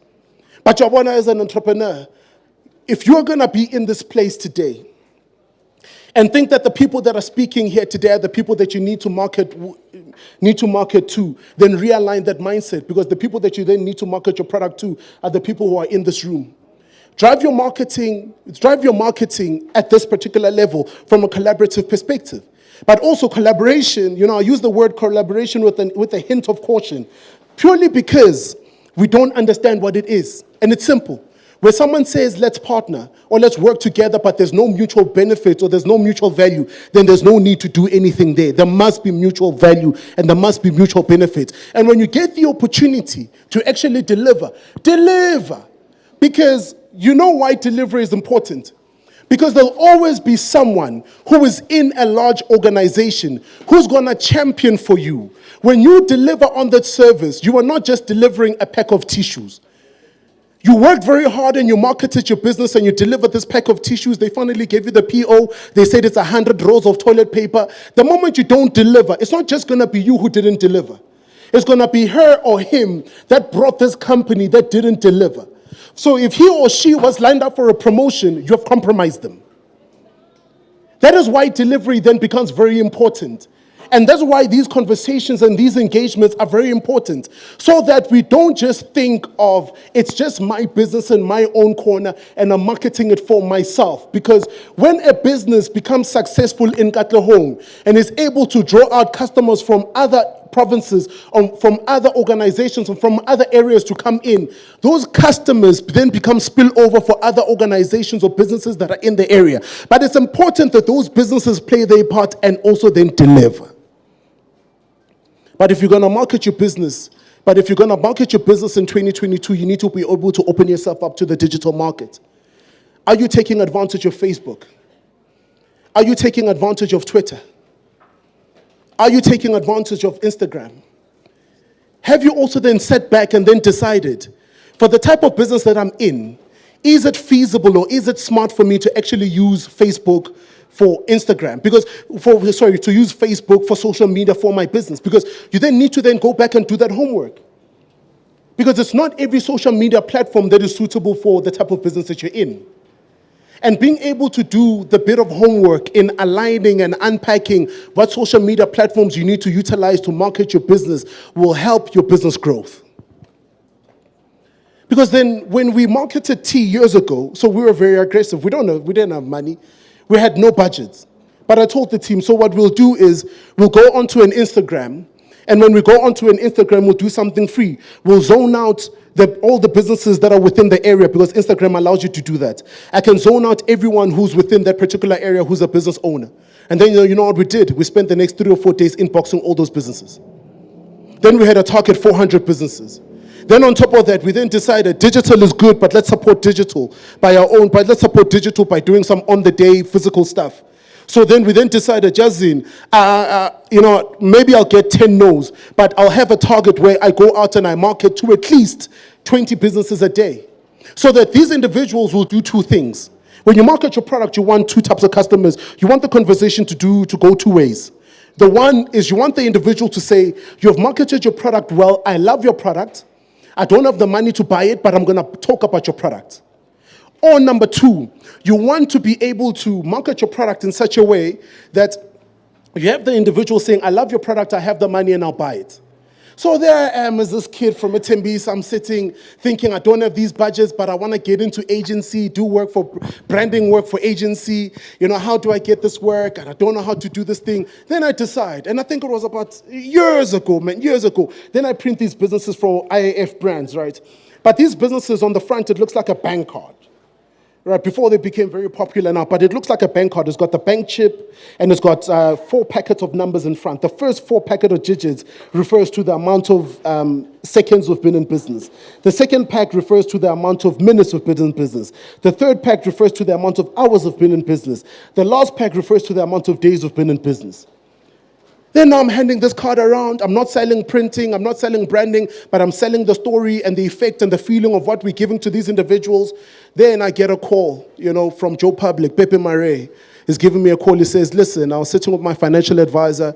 He gave me your bank card. He tells me you're in the township. I think this is creative. This is 8 years ago. This is pretty cool. Can you come and see me? We've had a relationship with them for over 8 years or so.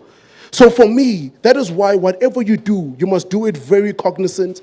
You must do it very smart. It's not about how much money you spend on that business card. It's not about how much money you spend on the website. It's not about whether or not you thought exhibiting a T was important. It's about when you are here, how are you going to use this to your benefit in positioning yourself? Yabona mina jo ngabe ngiyibe ngizothi lalela jo yazi ngizothunani because there will be Jabu Stone here, because there will be Bongani, because there will be Lebu, because there will be Nedbank, because there will be whatever. Can I print soap that's going to be the same color as Nedbank and put the Nedbank logo, and I'll bring you paper bags with the Nedbank logo? It might not be correct because they had not gone through their branding and strategy, but I'll download a Google ne bese ngiprintela lama paper bag, maybe ngangitshela ukuthi lama gama wala abantu abazaya bobani bese ngigayo wena ubagayo bona mahalo. Because when umele umuntu ukuthi azogaya inyuku, akunomuntu ozogaya inyuku, kumele uyilanda inyuku.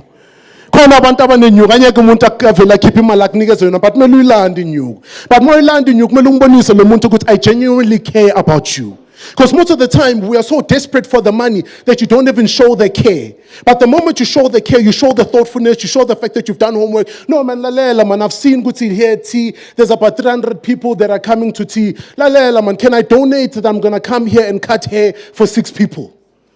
At that point you've touched us. Then we say, Yazin, Fork, we'll talk to the partners. Maybe we'll put the actual hair cutting station on the stage. There's things that you can do. Every part of marketing is going to cost you something. It's not always money. It's going to cost you being smart. It's going to cost you leveraging on the opportunity. And that's the last part, and I'm off here. Leverage with what you have. It's not enough to just say nah.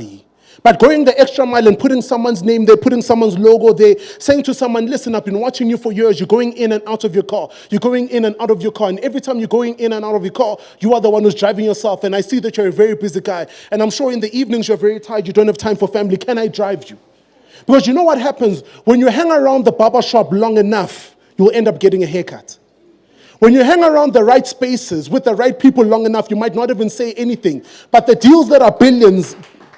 No, you can clap. You can clap. You can clap. You can clap. Now I sound like Spusiso Mlimi. You can clap. Now the deals that are billions that are spoken about at the table are now the millions that are the crumbs that are falling off the table are falling on your lap because you were able to hang around the right spaces. It's not enough that you're just a small business. It's not enough that you just came in here to tea. It's how you position yourself, Joe. Because I wanna maslogo city tweetani. Angvele ngithi tweet antwana. Nithi Twitter ngoba khona umuntu social media wada maybe ukubhekile da wena lokuqhosha nge-social media mara lo muntu lo uzobangibhelela during the week angifubuza ukuthi bulalani khona there's this person who's nagging me. Who's this person? Do you know them? Bese mina ngithi ha ujabu. Then that's an opportunity right there. But there must be a level of selflessness. There must be a level of open-mindedness. You don't need a big budget. You need to be able to be smart, and I'm wrapping it up. And then over and above that, it's not just the same sale or the same marketing story to every single person. Decide who you are going to engage and be very deliberate about how you're going to talk to them and how long you're going to talk to them for and how much you're going to then follow up. And then sometimes when you even follow up with these individuals, instead of them then thinking, oh, no, hello, Vusi, nyaz, go to test or support. No, beng check, I'm going to njani, right? Nizobatu baba geko right, all right, baba. Nizobatu mtana kulimele, sega right? No, baby, bengichecka lokho nje kuphela. Said no, yazini mntanami lalela ke. And that's what we used to do as a view. Ethembisa. No, yazini mntanami, okay, yazini, lalela, nginayo imali ngizoza kusasa ke. You show care. Be deliberate. Put your hand on the pulse of what's going on. Be plugged into your community. Be plugged into what small businesses need. Be plugged into what big brands need. Be plugged specifically to whoever you're going to talk to. Make sure that the pitch is bespoke. And then market with your story, market linking it to features and benefits, market and be practical, and then also then translate that onto your digital platforms, but where you would have done research about which digital platform you need to use for what brand. So when I do a talk, I never get off any stage without people saying this. I need everyone to get on their feet. I need you to say this after me, because everything you're going to hear now from this amazing man, for everything you've heard from Bongani means nothing. Everything we've done here with the amazing, amazing, amazing team at Nedbank means nothing if you don't go back and you practically apply it. So I need you to say this after me. Get things done! Nah, man, you guys are playing with me. I don't even think your neighbor can hear you. I don't even think the people around you can hear you. I need you guys to say this after me. Get things done! Nah, man, nah. No man say grooving business. Ayebo. One last time. Get things done! Because at the end of the day, it only boils down to delivering, showing up, and part of showing up, linking it to marketing your business, showing up every single day, dark or blue, raining, sun or shine, because you are doing it for you and you are changing the trajectory for your own business. So you show up no matter what. Thank you so much. Back to Lily. Oh, one last time. One last get things done. Get things done! Get things done!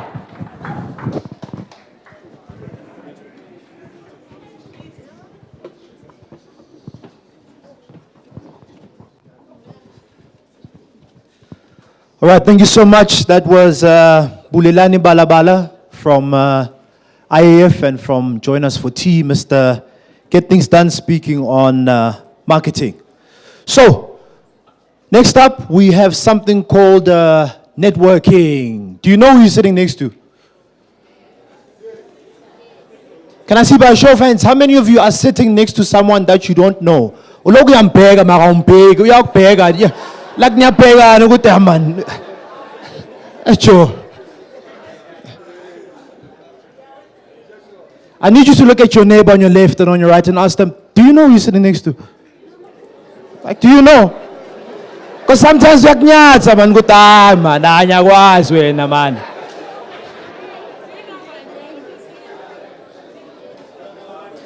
You never know what that person may become. You never know where they may end up. So, what we're going to do now, before we get into it, I've just calculated the scores for the 50,000.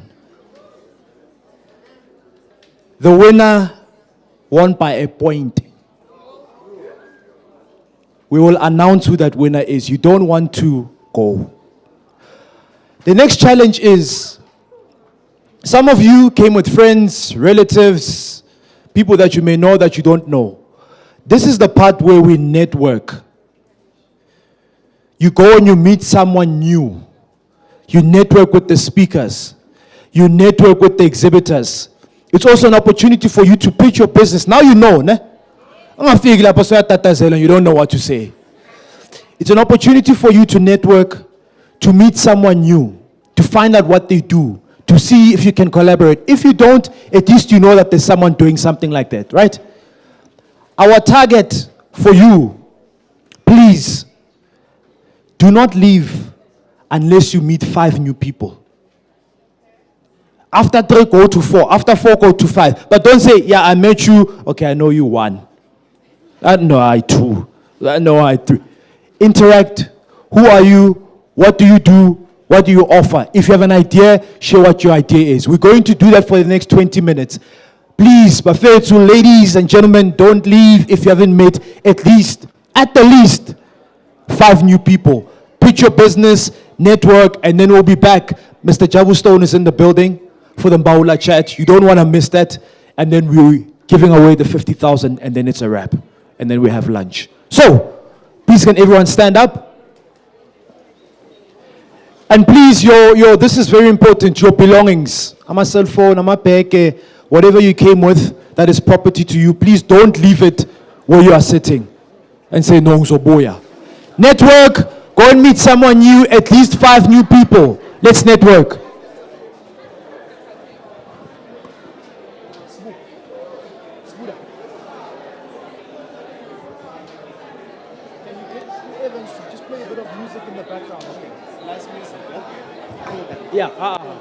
Please don't leave. Don't leave.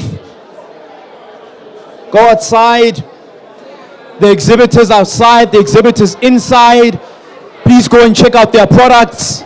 If you're on social media, hashtag join us for tea, hashtag together bekelebeke.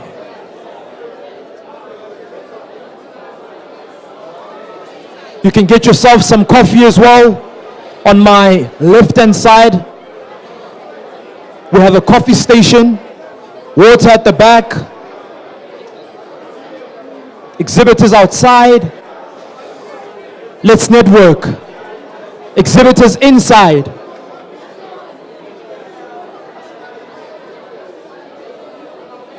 At least 5 new people.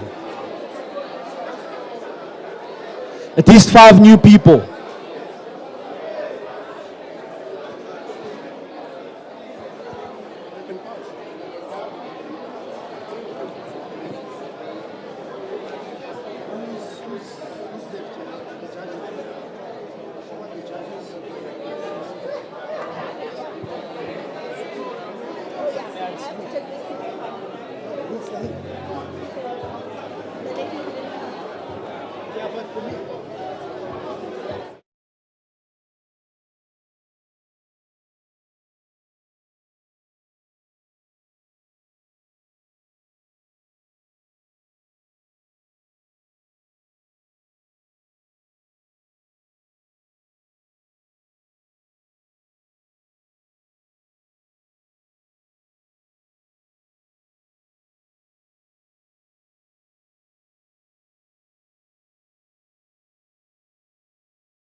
I'll make a plan.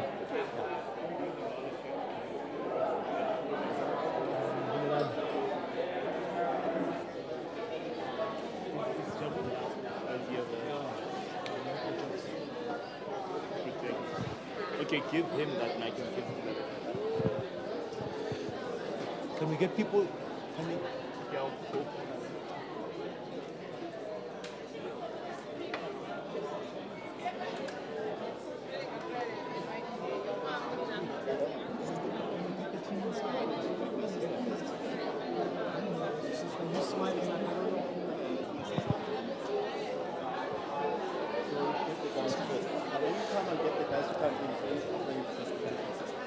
Thank you so much. Please, can we take a seat?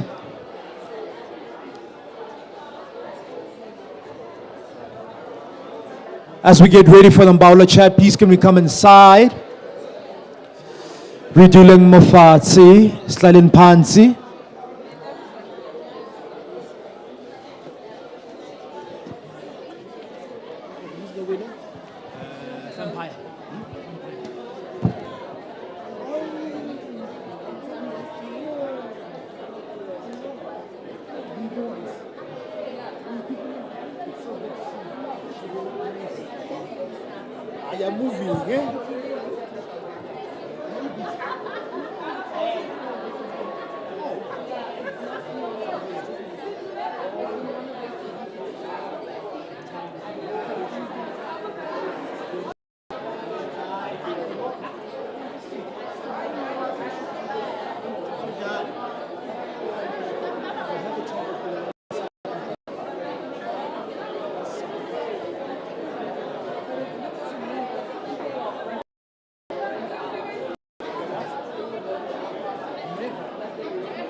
It's best if you stay on the stage because we have an online audience and those cameras there are shooting. You see that camera at the back? Yeah, that's what I'm doing. Thank you.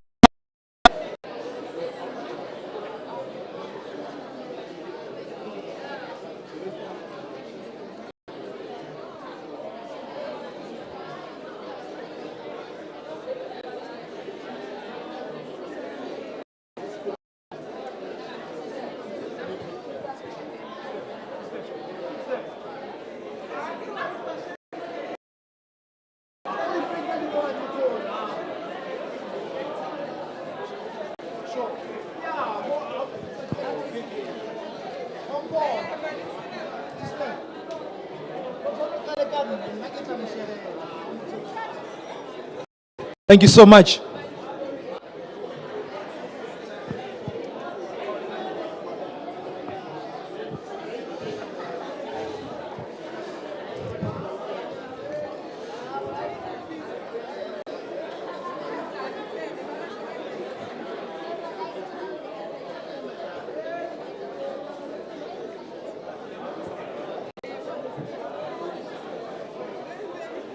We're about to begin our Mbaula chat. Thank you so much. If we can just take our seat and settle down so we can get straight into it.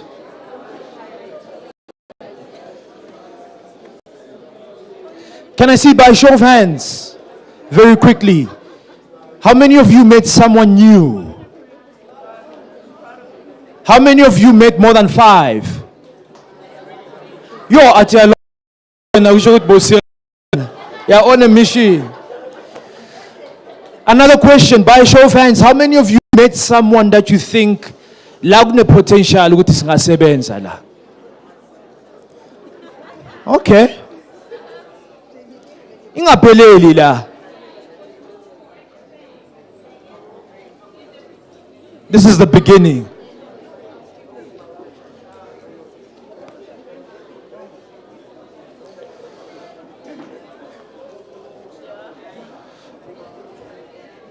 Thank you so much, gentlemen. By the exhibitors, please can we take a seat? As we get ready for the Mbaula chat. After that, we announce the winner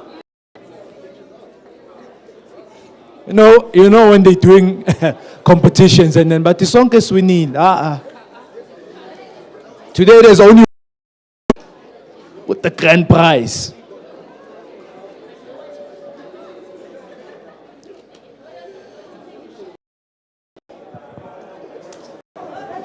Once again, social media, please continue to share the love. Hashtag together Bekelebeke. We'll retweet. We'll share the love. I'm just looking at the faces of those who are pitching. Yo. Oh.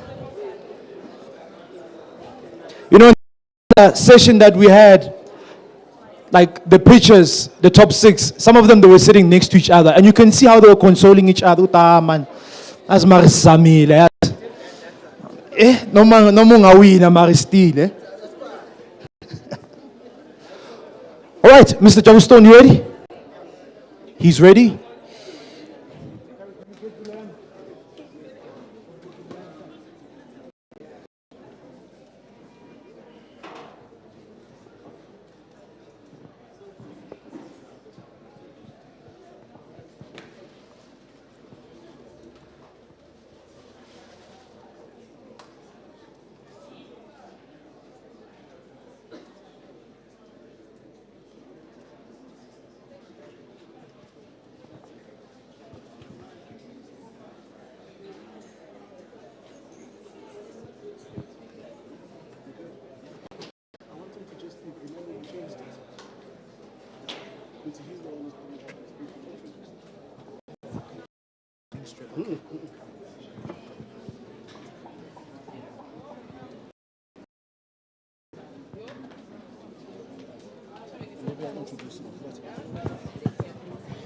Ladies and gentlemen, this particular part of the segment is the Mbaula chat, where we learn from.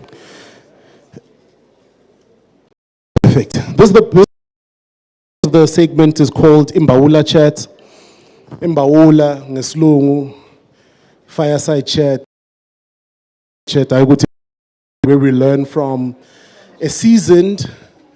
Not even a seasoned, I consider him a legend, I learned so many things, because he's one of the people that supported us with tea years and years and years, with his time plowing back into the economy, but most importantly, the invaluableness of everything you shared. So one of the most important thing I learned, you probably touch on it, but I want to spoiler alert, it.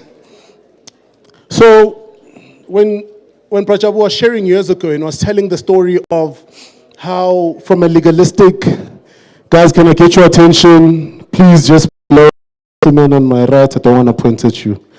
So when he was sort of sharing his story, right?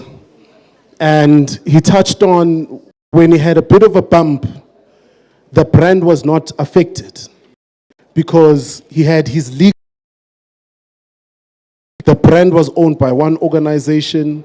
The operations were outsourced to another organization. Sales were outsourced to another organization. When this had issues, it was just a mere sending an email to myself to cancel a deal with my other company that I own to now reappoint another company. The product is still on the shelf, it doesn't leave. This one deals with its issues, you still move. Pearls of wisdom that you're going to learn from this gentleman, a legend. He's got a book out. Buy the book online, buy the book on bookstores. Just have your notebooks out, your pens ready, tweet out and share. I'd like to now take this opportunity to bring up on stage Uprachabu. Please, round of applause. You can stand, let's show him some love. You guys can do better than that. An entrepreneur extraordinaire who's built a natural hair brand at a time where it was unpopular. No, continue. Feel the love. No, let him feel the love, because that's what we need to do. These are our role models. These are the guys who've literally built multi-million rand organizations. And we'd like to thank you. Thank you for coming. Thank you for your time. Thank you for your commitment. Thank you for believing in us 5 years ago and for continuing, or 7 years ago, for continuing the journey, and you are still back here today, Ekasi. You guys are gonna love this, yo. I'm a fan. Thank you. Wow. Wow. Sanbonan. Wow, such a pleasure to be in front of you. I feel very humbled and welcome. Thanks, Budelani. Thanks to the T, thanks to NetBank. Events like this. I remember years ago when Bulelani started. Wow. We are at that time. But here he is today. And, there was no sponsor then. He would just put things together by himself. Thank you, NetBank, for believing in him. Us as well, So, to spread the word, especially the entrepreneurs. And I would say thank to those who are exhibiting at the end there. I can see guys are doing well. That's where we all started, products, and you grow and put it on the shelves there. But don't stop marketing. Actually, the previous speaker mentioned so many things of which I was standing at the back there listening. And Bulelani said as well a lot. But what I'll take you through, I'll just take you through a story. I always say it's a journey, So they spoke about USP, your unique selling point. Why should people buy your product? Why are you getting into that business? Those are the small things in the market. And remember, there will always be obstacles. There will always be people who don't believe in you. But please, keep going. Soldier on, don't stop. And your background as well. I always say, how you grew up, how you were born, has got nothing to do with you. But what is important, the way forward. How you approach the life and how you're learning from the lessons, So it's very, very important. Don't curse your parents. Don't curse how you grew up. Forget about that. It's got nothing to do with you. Now, I remember when I started this product, the guys would say to me, but Mr. Stone, why this? But I couldn't understand as well why I had to come up with a product that enhances natural hair, because those years it was not fashionable. I remember, it was about PAM, it was about relaxers. I don't know those who are in my age group. Are you there? Were you there during the days of PAM? Relaxers, Escal. Yeah, not tapping. I said, it's okay, ma'am. Yeah. So, it was not fashionable to have natural hair. Everybody wanted Escal, relaxer, and the salons were more into Escal and relaxer. I didn't blame them because it was easy to do that, But I refused because I always say, you can't suffer for beauty. My sisters cannot suffer for beauty. You'll see when you shampoo the hair, you go to the basin, not because you go there running. I don't know whether you remember that. Because, yeah, she's a cunt. It's burning, So, and after that, you find Gucci, the scalp is damaged. So I refuse to be part of, the people who are making money out of that. So hence, the issue of natural hair. It's popular known as dreadlocks, of which I refuse to call it dreadlocks. Because I always say, dread, if you look at your dictionary, stands for dreadful, fearful, scary. So there's nothing dreadful about my hair. So it's a word that was given to us during the days of slavery in West Africa, when they saw the Baifa. In Senegal, there's a tribe, Baifa, they leave the hair to grow. Now, the slave master will say, your hair is fearful, is scary. Then they said, these are dreadlocks. These are hair locks, these are African locks. So we must learn to change that as well. It's very negative. But when I started that, people said, but why this? Until Sandile Memela, a journalist from City Press, then he said, hey, Chavas, uthi konje uzalelwe kuphi? I was born a street away from the father of black consciousness, Steve Biko. And then he said, now, you see the background, the influence you get from a background can change your mindset and start a business. I think that is why I started the natural products. It was not easy. my sisters at the back, like any of us here, it is not easy, the issue of the money. You know, because I was talking to my brother here from Nedbank, I said, he did mention that we're not going to give you money until we believe that we are going to make money as well. It's true. You know, I tried. I approached all the banks. I think you remember the Community Bank, Joe Slovo's bank.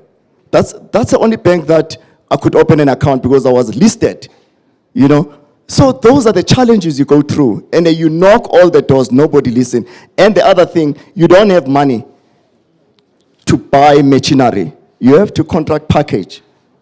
I don't know whether you know when I talk about contract package, is to go to somebody who mixes lots of products and you ask the person, can I have a brand rich in X? You know, I'll bring my packaging. So we call that, it's a contract packaging. And they're very expensive, they're not cheap.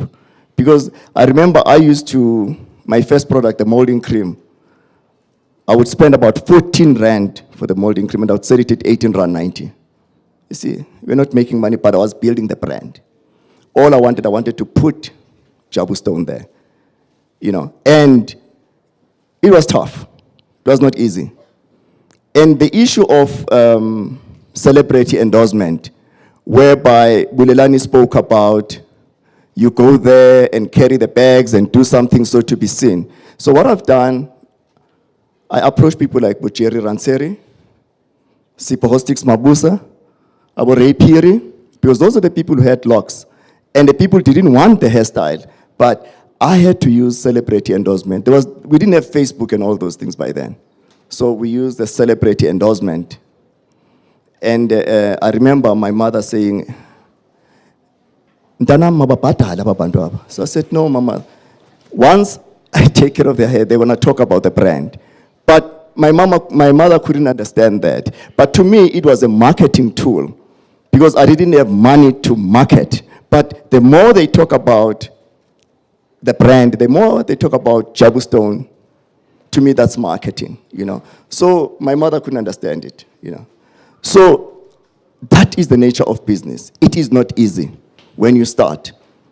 Now, manufacturing. You know, the idea was there to do this product. But I studied electrical engineering. I'm not a chemist.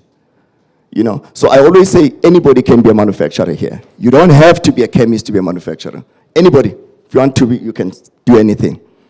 Now, I had an idea. I approached Dr. Hansel, it's a chemist, German chemist, and then I said to her, hey, Dr. Hansel, I need to do a product that can protect the hair against the ultraviolet rays of the sun. You see, I'm giving him a brief. Now, Dr. Hansel is making notes. Protect against the ultraviolet, and then he writes sunscreen agent. Then I said, I need a product that can add moisture. You know, he goes emollients. So that's how I gave him a brief, and he developed my first product. So you must understand what you're looking for, what the results. And it was, earlier on it was mentioned that you should know what you're looking for, and you must understand that the market, you know, who's your market? Who must buy your product? So by then, funny, I didn't have locks myself, you know. I had a hairstyle like yours. So can you imagine selling something that you don't have, you know, the look and feel? But I went there because I believed I just need to sell this. And the Rastafarians refused to use my product. Because they told me straight, they said, my brother, me, I'm pure Rasta. I don't use the white man thing. I said, my brother, I'm not white, man, you know. So, you know, it was a challenge, you know. You go this side, nobody believes in you. But you have to soldier on, you know. It's not easy. It is not easy. Now you see the challenges, but you don't stop. I spent 14 Rand, I sell it for 18 Rand. How much is that? And I sell 6 units a month when I started. How much are you making? But fortunately, I was still all by myself by then, you know. So you can manage, you know, so that's the right time to start. Then, now here is the product, I have it here. Now, where do I sell it? Who's gonna buy the product? And the issue, the marketing, I don't have the marketing budget. That's where, because when a decision had to come that I must use my name and surname as a brand. My surname is Stone. You know, my father changed before I was born. Zalo was told originally. So I took the name and the surname and said, let me make this a brand. For that was, when I get an interview from a newspaper, it was easier for them to say, we were talking product on the other side is Jabu Stone. To me, it was a kind of marketing my product. Because I didn't have, but that worked, you know. Now, here is the product. I go around, I tell people about this. And the question, where do we buy it? Who are you going to sell it to? And then you go to a shop called Curtains. You know, I went to Curtains and I said, can I product to sell? The first question is, who wants Jabu Stone? Why must I put this on my shelf? Because you must remember, his shelf is not that big to keep every product. He needs to make sure the product that's on the shelf is the product that sells. Now, how do I do that?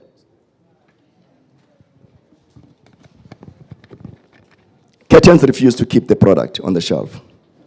Now, what would you do? Come. What would you do? If here is a product, okay, that was before the online and everything. You know, you had to go to the shop or in the boot of your car. You know, the only thing that I have to do, I had to come up with a strategy now. I sent my friends to Curtains to go and look for Jabu Stone product.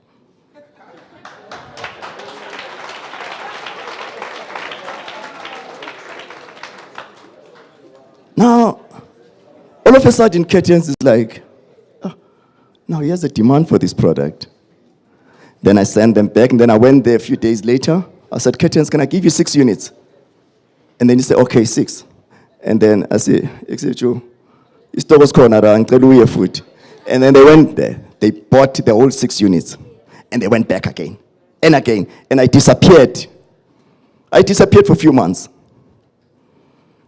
I tell you, you know, when I saw Curtains a month, after that period, he was not happy with me because he was losing business. You know when they say you fake it? That's exactly what I've done. And when I went to Curtains, I asked him, can I have a gondola? Do you know what is a gondola? A gondola, you know, when you get into the store, you find the Oros or the Cremora in front. You know, you pay for that space, it's a gondola. And after that, you go to the shelf. So then I said, give me a gondola. And then he gave me for free. And then it was easier for me to use a pooling strategy. I could tell people, where can we get them? And then I say Curtains. And then immediately they were there to buy the product from Curtains. So you have to use that. You have to create the marketing strategy on your side, you know. So we're growing. The business is growing slowly. Curtains is giving me a gondola. Now, my biggest challenge, the salons. Remember those salons I used to SCAL? Takes them 45 minutes. I teach them how to do locks. 2 hours. Which one are we going to do?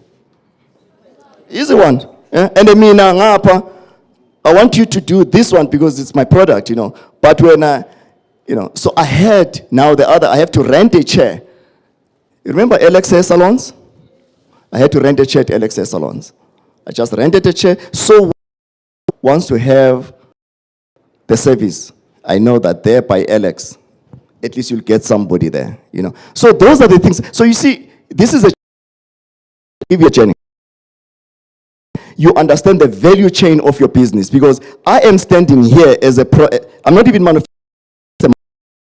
I need a salon, I need a manufacturer, I need the end user, I need a distribution network. You are in the so you must understand all the value chain. You're gone. You must understand the value chain. Now, the salons, they usage the product because you sit there for about an hour. Once you sit there for about an hour, a stylist convinces you the product. That's it. You know, so you need the salons. Then I had to get those, with Alex to rent. That is covered. Now, celebrity endorsement, I've got Sipho Hostics, I've got Jerry Ranseri, I've got Ray Piri. They're out there, Zenani Mandela, all the guys. they going out there talk about, yeah, we're using Jabu stone. Now the people, they can go to curtains to buy that. Now they can go to Alex to have the service. Now, it's covered in a way. But Dr. Hansel is still charging me, how much? 14 Rand. And I'm still selling it at 18 Rand. Now with a little bit of the money that I'm making, what do? I took that money and then I looked for a chemist. Somebody who does, who's trained as a chemist. And then I got the guy, and then we bought machinery. We start mixing our own. And it cost me 4 Rand. 4 Rand. Now, remember when I go to the bank, they couldn't even look at me because I didn't have a market, And, there was no hope, in my business.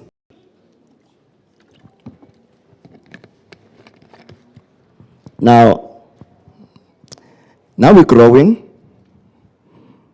The people are coming from Pretoria to the salon. Others are coming from Cape Town. I remember one guy was in a train from Cape Town, Park Station, into Alex, locks done, service, back to the train to Cape Town. I said, now it's working. People like about Lawrence Dube, remember the Toyota Top 20? Took care of their hair, go there, and people will start commenting, Lawrence hair. Then I said, wow, which means there is a difference. They can see now, which means what I'm doing, now I need to duplicate that. And more people must see that, So you don't stop, you soldier on. Now I had to open, I spoke about the Rastafarians. I went to Yeovil. I opened a salon under Tando. Remember Tando? I think that's where we speak to the ancestors there, right? In Tando, Chaman, man, yeah, man, So in Yeovil, I put the salon under, under Tando. That's where my salon was. But I made it very, very neat and clean. I remember I would see these clients walking. You could see what they want. They've got relaxer, they've got everything. But what I'll do, I will make sure that they sit down. Please sit down, they sit, and then from there, what can I offer you? Juice with snacks, coffee, biscuits, and everything. Please sit down. And then from there, while they're sitting relaxed, I said, how can I help you? No, I want to style lacy. I want to papa, I want to like, Tony Prixtine cutting. I said, we don't do relaxer here. We specialize in locks. I said, what? I said, this is the place for that one. Pretty please, man, can you I said, no. Goofy had a salon at the corner there. So you make sure that your salon is clean. I think that made more people to change how they looked at that hairstyle as a negative, unholy, So, by the way, I always say that, I'm sure all of us will read the Bible here. I always say this is the only hairstyle that is in the Bible. If you go to Numbers chapter 6, verse 5, it says it, no razor shall come closer to your head. I'm sorry, my brother. No razor shall come closer to your head. You leave your hair to grow until they lock. It's in the Bible. So this is the hairstyle for all of us, guys. Please, see the hands there? We need some customers here. So, those are the things that you have. You must make a research on your business. Understand, like the research I've made about the BIFA in West Africa, the research about so those are the things you do so you can sell your brand properly. So we had a salon in Yeovil, and then we started opening up more salons around the country. I think there's a time where we had about 18 salons, because the demand was growing, but they were corporate owned. Now the challenge, here comes, remember the days of Discom store, not Discam, Discom. Yeah, now Discom approached them in Cape Town. I said, guys, I need to list my product. The first thing they told me, said, Jabu, we will list your product, but if you cannot deliver, you're going to pay us. Somebody spoke about service, did they? Yeah. Yes, they said to me, if you don't deliver, Because I won't only be disappointing them, I'll be disappointing their clients. They said to me, if you don't deliver, and they had about 200 stores by then. But fortunately, I had my own chemist were mixed in Rosettenville. So it was easier for me. And then I went there, and then I started listing my product discount. And then it started growing, Jumbo started growing, Africa Cash and Carry, the wholesalers, used the pooling strategy, But you know what? There's another thing that you don't stop. Because remember, you sell your product in Katlehong, like my sisters at the back there. You need to go Gauteng. You need to work on your distribution network. And the other thing that I found from some of the business people you want to keep, you said, no, this is my formulation. I can't get somebody to... Listen here. Formulation is formulation. I can give you a formula for body lotion. Exactly what I do. I can give you exactly that spray, the formula for that. But the bottom line, are they going to buy it in Sbongile? You see, the same thing, but they're going to buy it because it's Jabu Stone, because I've marketed the brand for a long time. You see, so formulation, don't even look. Last week, I was at the Innovation Hub, the herbalist, our traditional healers, they were like battling to take the product into the market. They're telling me, no, you see, these things from my great-grandfather, it came down, I can't give the formula. But how are you going to sell it? Because you're not going to sell it only one place. You have to let the formulation people, they can duplicate, then you make money. So it is very important to think of the distribution network at the back there. How are you going to distribute your product? You understand? That product must be able to reach somebody in Kailicha, Mlazi, you understand? So it has to. Now, how are you going to do that? So it's extremely important, distribution network. You have to work on that one. One lady came to me the other day, showing me the product. Babjabu, here's my product. And then I checked the prices. The other thing is the pricing. We compare. Who is your competitor? Then if your competitor is Revlon, a hairspray, have a look. Everything. Don't go too far off because if you triple the price, then you are out of the market. So your pricing is extremely important, and the distribution. This lady comes to me and said, hey, Bob Chabu, this is my person. Wow. And then she phones me a few weeks later. Now, Pick n Pay has called me. They want to list my products. So, wow, congratulations. But I said, please, ask the buyer to list your product only in Gauteng. She agreed. She phoned me after the meeting. She said, hey, Bob Chabu, I'm listed in 75 stores. 75 stores, congratulations. Where? Zip. Uppington.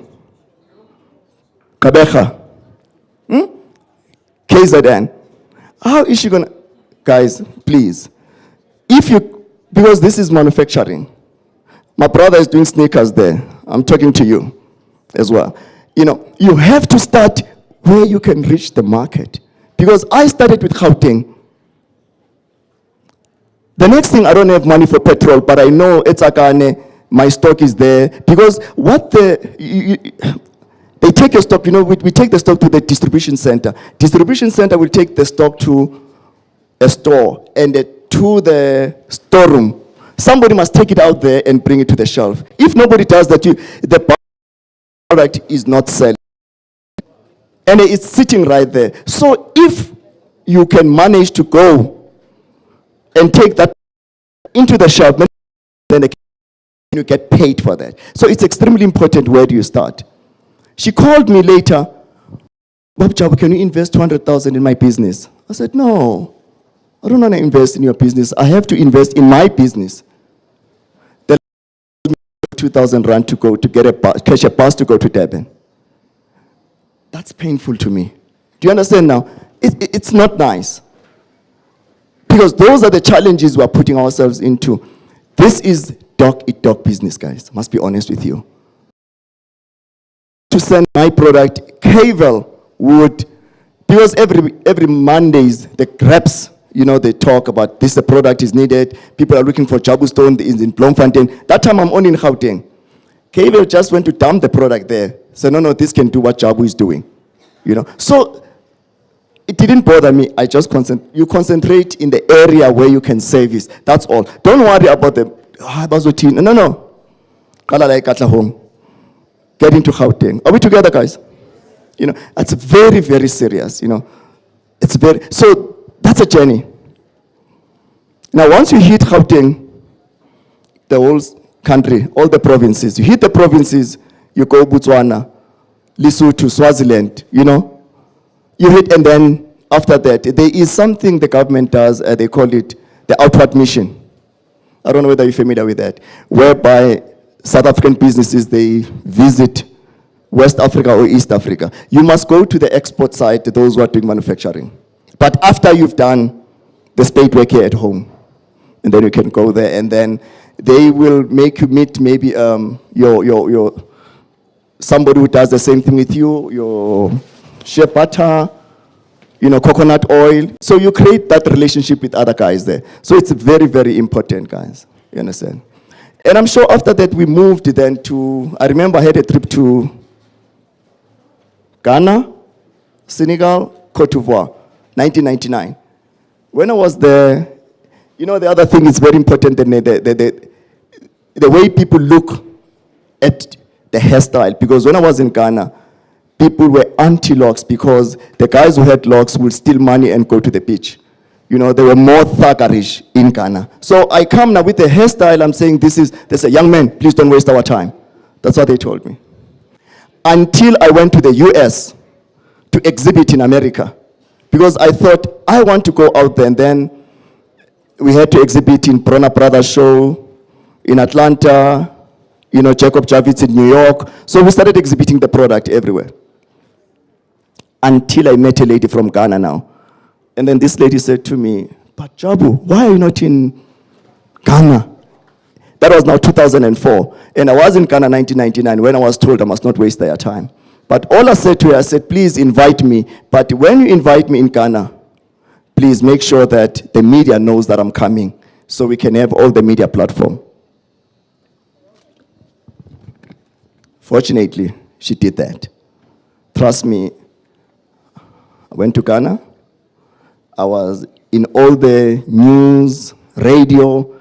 By the time I had to go back home on my way to the airport, I was already signing autographs on my way back. Because that marketing, it's very important, the marketing. You have to market your brand, and then you can't stop. You must keep talking about it all the time. Because if you stop marketing your brand, then it's going to die. Somebody was asking me now, Babu Jabu, we don't see you anymore. We don't see your product. It's costly. I do market, but you spend more money in marketing than, you understand, but don't stop, keep marketing your brand. And if you can affiliate and associate with other people, do it.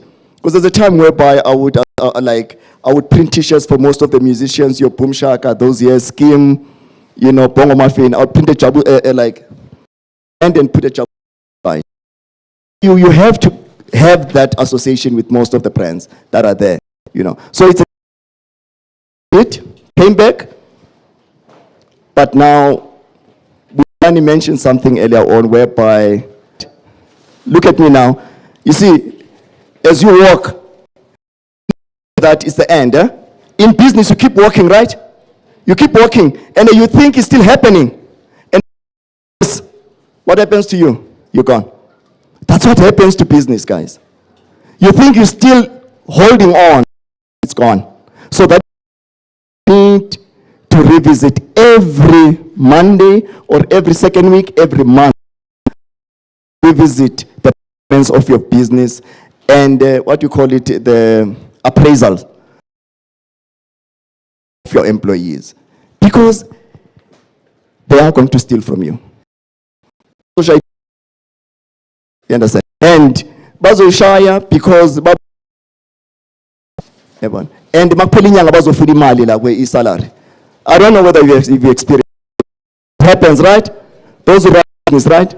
You know, so you have to those measures all the time, you know, working on that. We grew our business, head offices in the US, in Manhattan, business in Atlanta. You know the business is growing. Now, while I'm that side, at the back here, from me, because remember, Jabustone belonged to Jabustone. Now, nobody had shares on that. That is the big, ladies and gentlemen. Once you do that, it's good in the beginning. But once your business starts to grow, then it's attracting. It's very attractive. Other people, they come now, they want to steal from you. And if you're not aware, by the time you look back, and then you'll be gone. But fortunately, the brand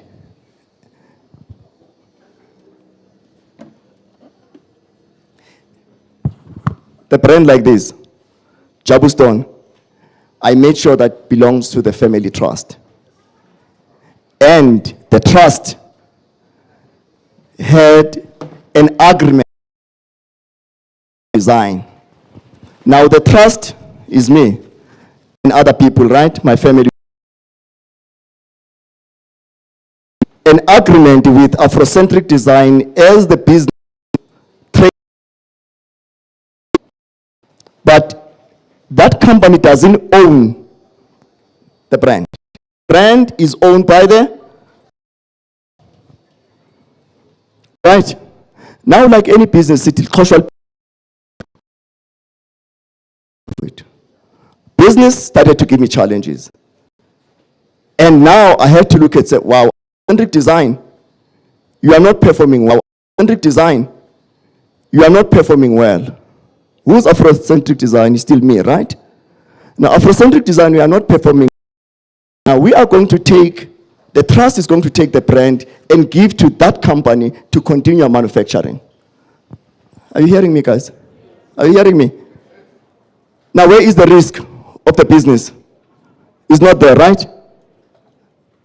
The risk of is not there, but Afrocentric design is the one that is at risk.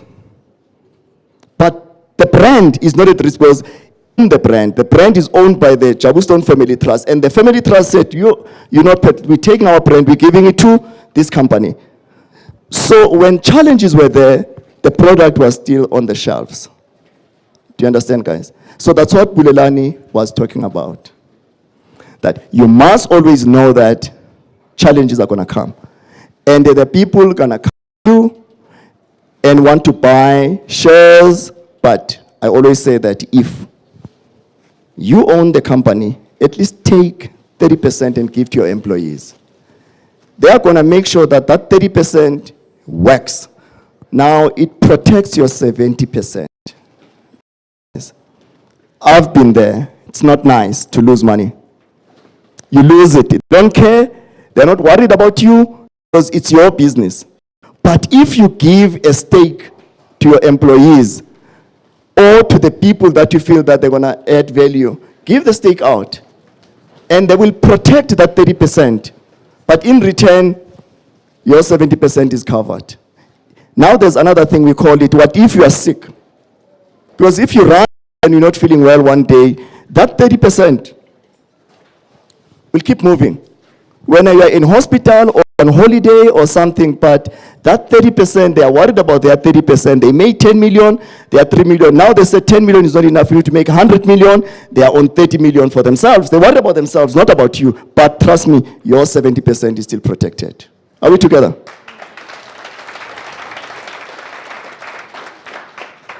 Thank you. So that is very, very important, ladies and gentlemen, because that is our downfall. And it's unfortunate that we're all the first ones in business.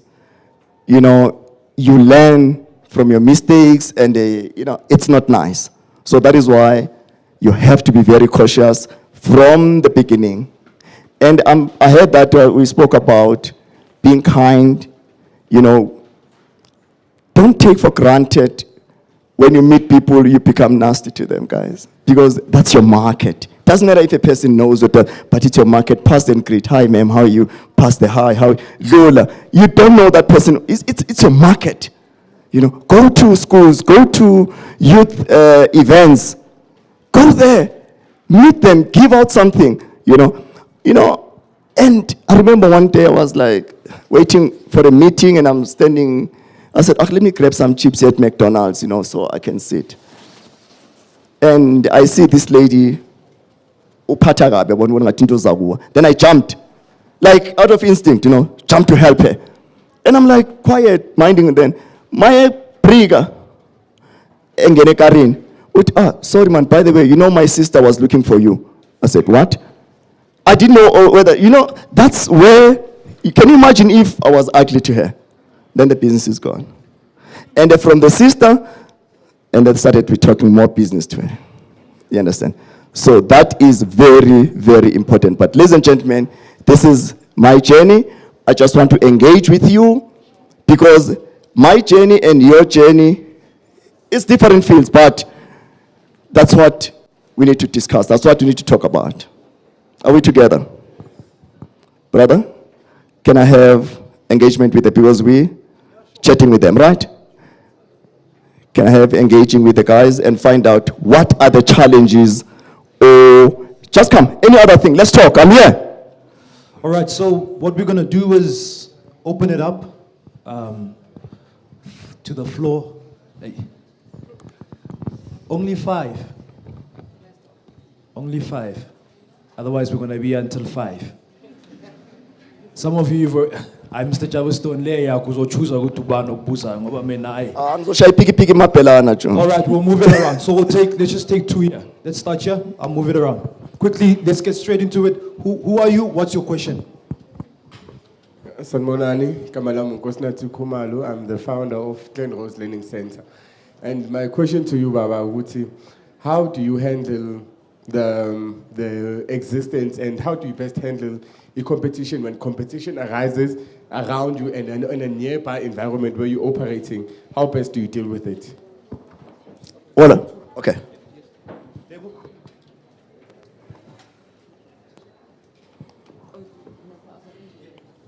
Hi everyone, my name is Lebu Lion, and thank you for your keynote. It was brilliant. The question that I'd like to ask you is, I know you come from a time before there were digital tools, like your social media to market your business. But as somebody who has a business that has grown into this day and age, what would you tell entrepreneurs about using social media to market their businesses? Is it important? Does it work? Can I answer the start with my Shoban? Ziligas, you see, when you run, what I do personally, remember I started with locks, hair locks. Now, people are moving to Afro. Am I right? Moving to Afro, praise. When you said, my mother was using Jabu Stone, it's an old product, and I can't use it. No. You have to be on your toes all the time. You must always know what are the trends in the market. Afro, I've got oils now. I'm sure one of the packs there's an oil that we've just developed, because they said we need oil. So you have to be always on your toes. Your ear must be on the ground all the time. What are the trends? What are the people looking for? So you are not left behind. Talking about coconut, shea butter, no parabens, all those things. You go with them. We're coming up with the black soap now. We got cannabis. It's a fashion now. People, they want cannabis. So we've got a product for cannabis. So you must always be on your toes. Otherwise, uzolima London. Sisters, social media is very important. You reach, Tina, we've got something whereby anything that is said about Jabu Stone on social media, it's going to come back and whether it's America or people, we will find. So it's extremely important because people, when they talk about you and you market, and the social media is the most, it's not too expensive, because the only thing is you must be there all the time, that's my understanding. Right? Got a son here who helps me all the time. So social media, it's extremely important. I would say keep going there, market your business, because you'll reach out even the whole continent, Europe and the US. Social media is very important. Any other question?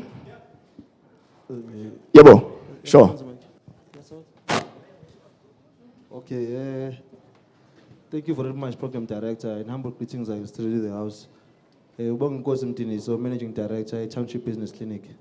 So my question is, what criteria will you use in spotting the A team that you want to work with in your organization? Yeah. Okay. Spotting the A team, like the people that would be right for your team, right? So I think, you know what, just go through some interviews, brother. Ask the person why he wants to work with you, and also I'm sure you need investment. You want them to invest, or you just want them to be your team and move forward? You want them to be on the team. Yeah, no, just find out if they also the motive. Are they in the same motive with you, whether to build a business or they're not? Because the questions card you find with Amachita, they just want to touch and go back for Mali quickly. And then you get lots of that, you understand? So you must be able to identify and take your time. So the other thing is, Rasha Yotina, if I'm going to come to you and say, hey man, I've got my sister is looking for a job. Said, and it's wrong. You must say, when the person's, no, you know what? As much as the sister is coming, there's other 4 that are coming. So uzamugu reduce the expectation.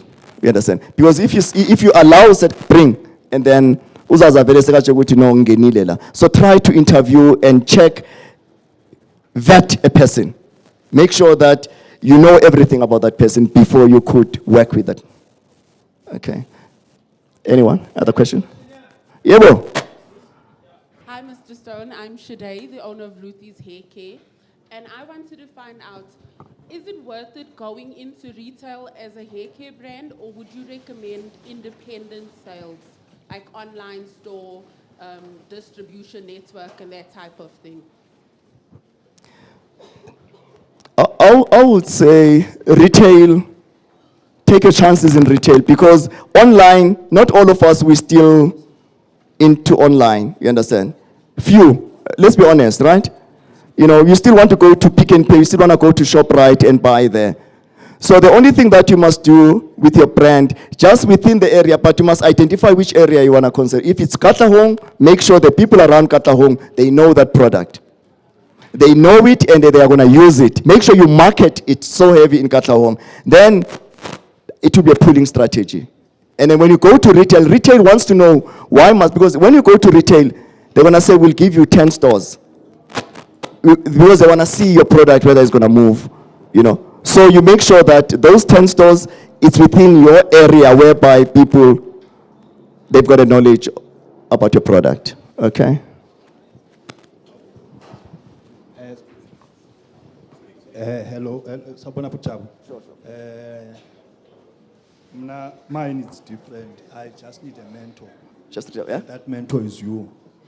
I need a mentor, and that mentor is you. For a month, only 1 month, just mentoring me. I'm at the edge of putting this product on the shelves, which is the retail. I just need a mentor. If you can say yes here, then I will keep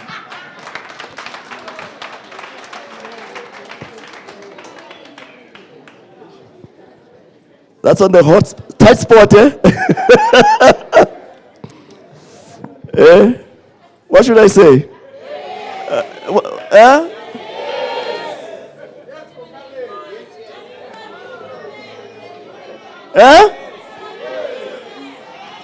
Bafowethu.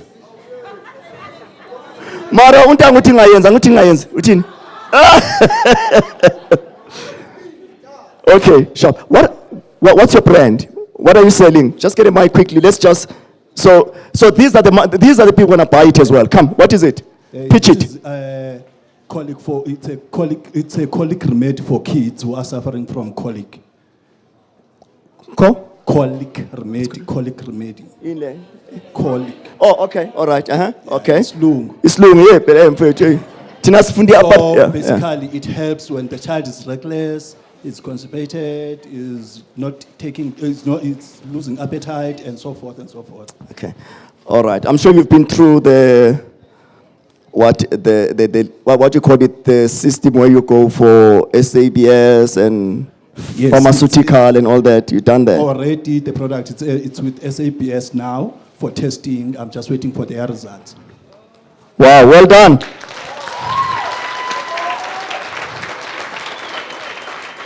Done.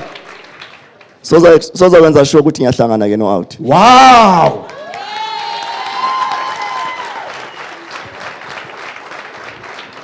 I'll leave over to the T team. They will help you with Slangana and one. Okay, Ndona. Sure. Ita. Sanibonani.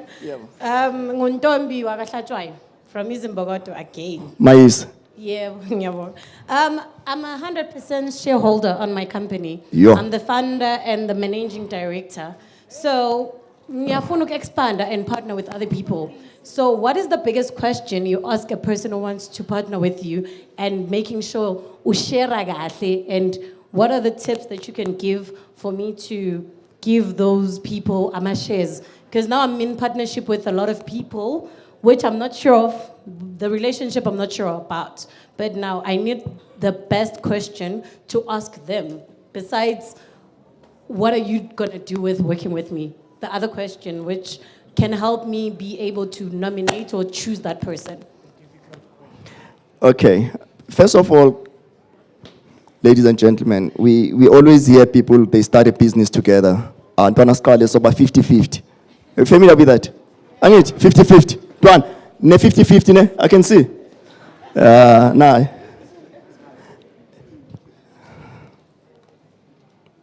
Let me put it this way. I want to go this to my left. I'm 50%. Eh? And I can see towards the left there's a market. I'm going to make it. Right? 50%. And my partner wants to go to the right. And he sees the same. What do? There is never, no equal decision. Because we are going to fight immediately.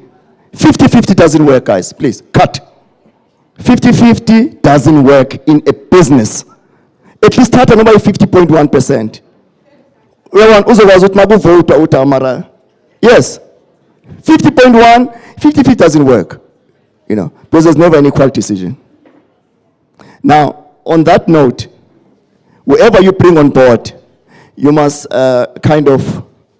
depending performance yak. You said now, here are the shares for you. But these shares are only active provided you do this. You understand? So, perform.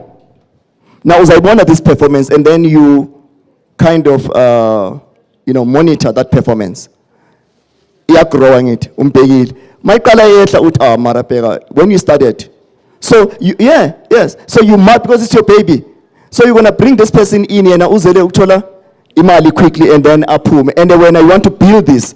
So she must understand that you want to build this business and let it grow. You are the leader.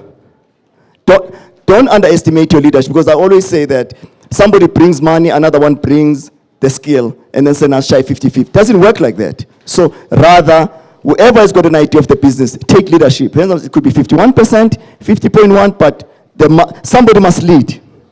Are we together? My brother. We're just going to take a few more.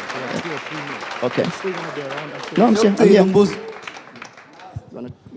All right, so your hands are still going up. If we continue, we won't finish. And we still need to announce the winner, and we still need to respect your time. So Mr. Jabu Stone has agreed that he's not leaving. He's still here.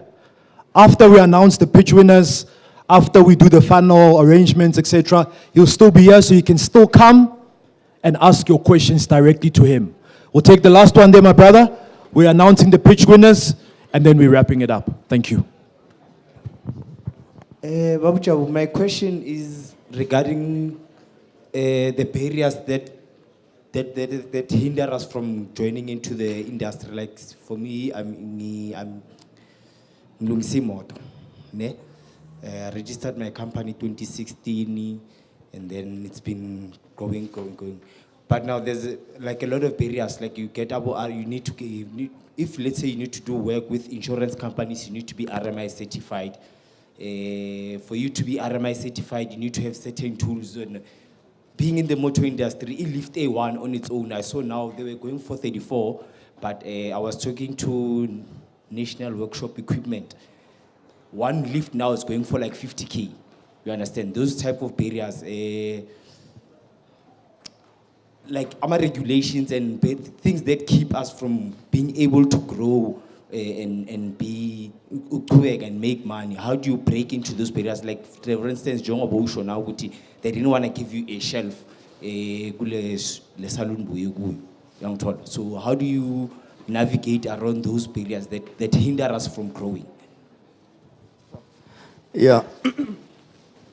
I think, my brother, you are in the motor industry, right? But I think because you need to raise that money, because you won't get it from the bank, because they need to see it's a working business. They can benefit from that business. All right. Now, I would say if there's something that could assist you to raise that money, whether even if it's not your motor industry, but something else on the side, but you know where you're going, or you partner with somebody that is already having the equipment, and then you pay every time but you know that if you charge me 30,000 and then that guy wants 20 and then you've got 10 from me, it's okay. But you must be able to, to make small profit as well. So you remember I spoke about Dr. Hansel. I was spending a lot of money, 14 Rand. But when I started accumulating some money, from 14 Rand dropped to 4 Rand. So now I was more into business. But I was stuck with Dr. Hansel because I needed to supply the people with the product. So I would say, at least just navigate around, make a research and find out other people that are in the same industry. If not, what other things that you can do to allow, then you can raise some money. Because, the other thing that I was thinking here that we are not doing, I work with some guys, these Afrikaner guys here. They are into crowdfunding. And we don't do it because we don't trust each other. Now, can you imagine if here, skip 100 Rand nje. Angeke untanga asondele. You understand? So we can work on so those are the things that we need to work on as abantu abamnyama. It's tough, bafowethu. It's not easy. But you must come with means. But at the same time, sibuye singathembani ngoba mase ngibona le mali awusengibheke ezinye izinto nami.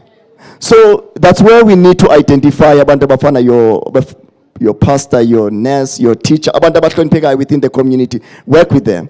So sizokwazi ukuthi si-assist each other to fund project like those. Then by the time we gijima business yakho, then uyakwazi ukulanda i-Nedbank. I-Nedbank iyakubona ukuthi, oh man, you know what? Oh, let's see your balance sheet. That's what let's see how you've been doing. And then they can see, look, you've been growing your business. Then that's where they're going to give you money. But mawuzoza manje ungena next, then they will look at, hey man, you are high risk. You understand? So I think, you have to start looking at those things. All right. Thank you very much, guys. Thank you. Thank you so much. Thank you so much.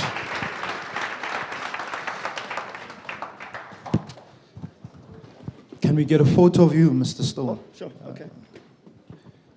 Just with the mic. Once again, ladies and gentlemen, let's put our hands together for Mr. Jabu Stone.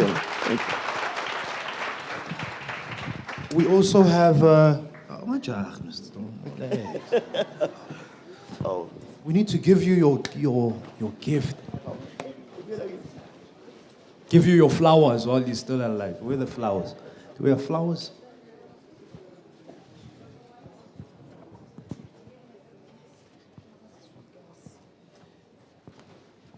Do we give him his own book and products? No, he gave us. Thank you so much, sir. Thank you. Thanks a lot. Thank you so much for believing in the vision. I think we probably need to have another session where he needs to come again because there were just so many questions. People learned so much from your presentation, but we really appreciate it and wish you all the best. Never knew you had an office, so you're a dollar. Mr. Stone. It's very inspiring. Once again, another round of applause for Mr. Jabu Stone. Thank you, sir. Thank you. Quickly, just very quickly, sir, your book. I think a lot of what you shared might be in your book or is in your book, Passion to Profit. How much is it? How do people get hold of it? Yeah, everything I spoke about is in the book. As I always say that if you are passionate about a business, there's no stress, for you to wake up because it's what you love, turning the passion to profit. So the book is available at Exclusive Books. You can get it there. And also Take a Lot. How much? I think it's about 200, 250, around there. I'm not too sure. Do you have copies with you today? Can Yes, they I do buy? have some copies, yeah. All right. I do, yeah. Thank you so much. Thank you. Sir. Thanks. Thank you. Last round of applause for Mr. Jabu Stone. Siyabonga kakhulu, sir. Thank you. All right, we're wrapping up our program. We've come to that time.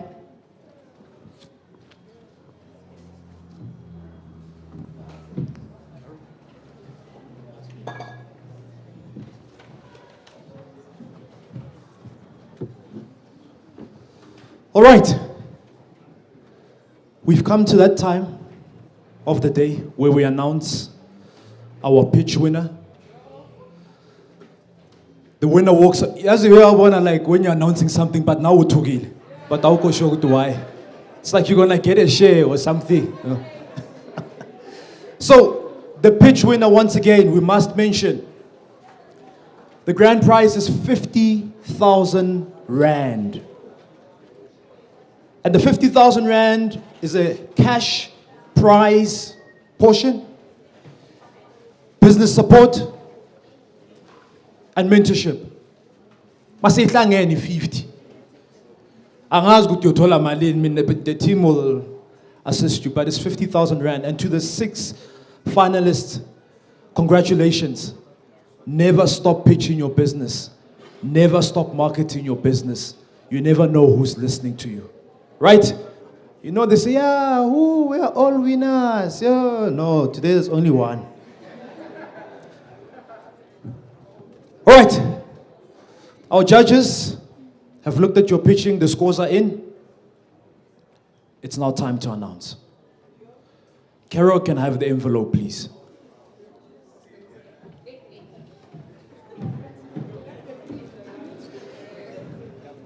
Say your prayers.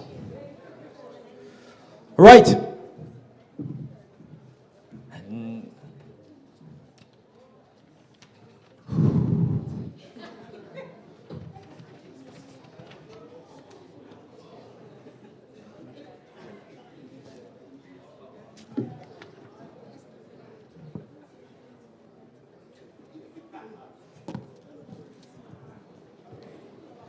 Ladies and gentlemen, we'll start off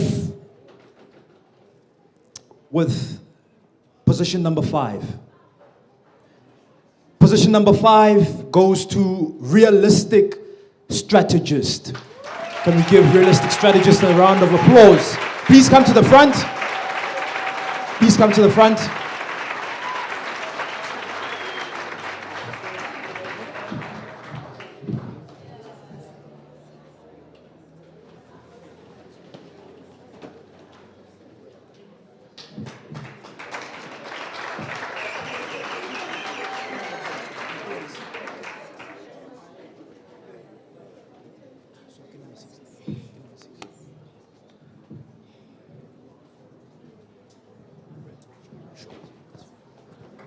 Thank you so much. Can we give realistic strategist a round of applause? So what we're going to do, sorry, please come on stage, guys. Please come on stage. Zogal.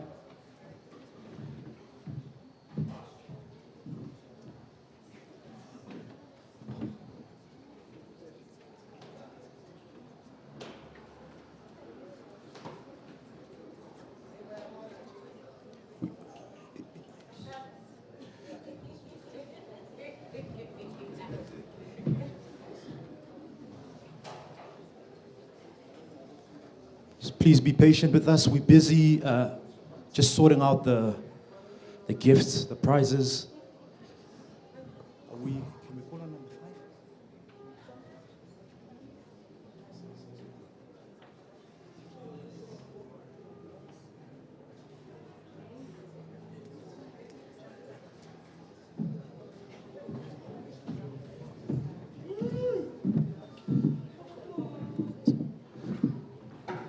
All right, can we just get can you please come on so we can take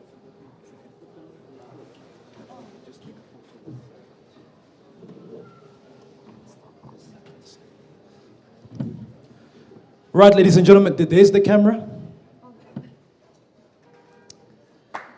Once again, another round of applause. Number 5, realistic strategist. Thank you so much, brother. Thank you. All right, number 6.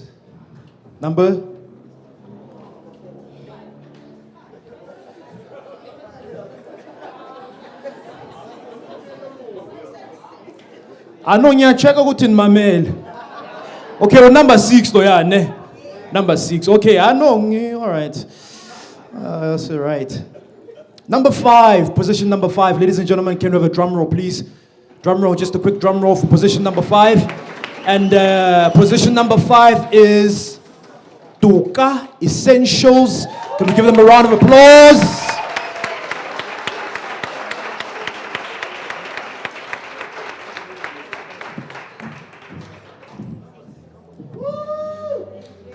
Congratulations.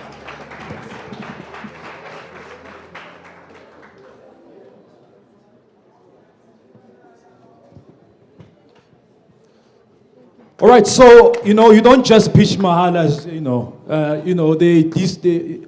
There's a prize inside. There's a Jabu Stone book, the products, and also, courtesy of Nedbank, they will be getting a speed point as part of their prize. From Octavia's attack.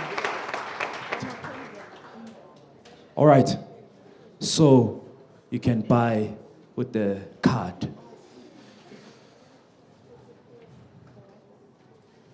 I don't know, there's just like this thing about tea, like when we do this prize giving stuff, like abantu bafila ngathi bafuna ukuba Oprah. Like then they start giving, we have more prizes to give away which we're not part of. Tools Baba is giving away haircuts for free. For free, all right.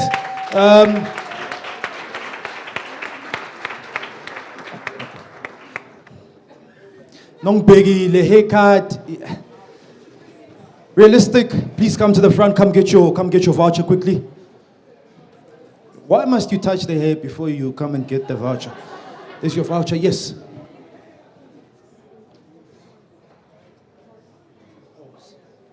Sorry, not speed points, pocket pause. Pocket pause, okay. Terminology, I must get it right. Toka Essentials, here's your voucher as well. All right, we're in position number 4, ne? Right, position number 4 goes to, drum roll, very quick one, drum roll, Bantu Health and Beauty. Please come to the front, my brother.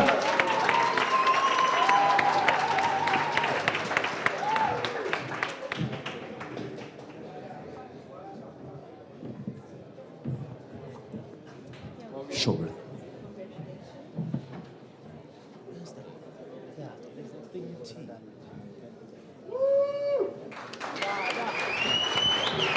Round of applause for Bantu Health and Beauty.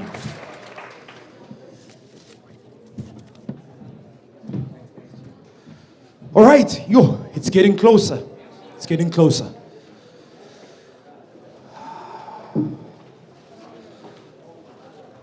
Position number 3. This is not a gold, it's not a silver, it's a bronze.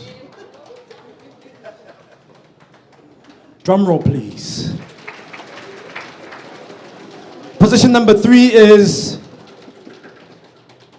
Illume Energy Solutions.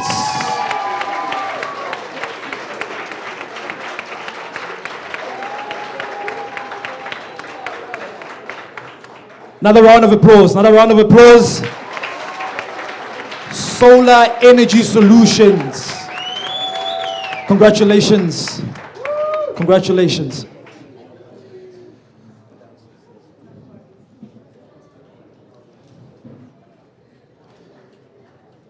Last one. Thank you. One last round of applause. Illume Energy Solutions.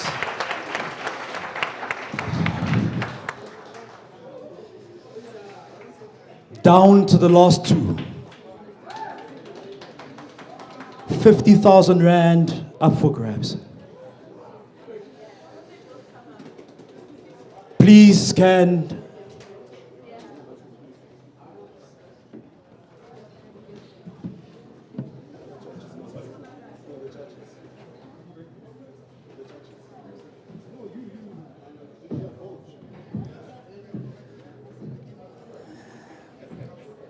Position number 2. And position number 1. Can I get a drum roll before I announce who position number 2 is?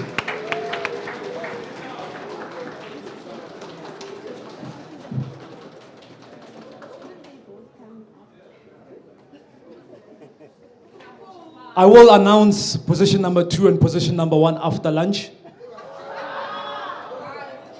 I am joking. Please could they come to the front, both of them. This is huge, massive. This is historic. It's never been done before. Position number 2 and position number 1, Band and Vampire Property Investment, battling it out for the number 1 position.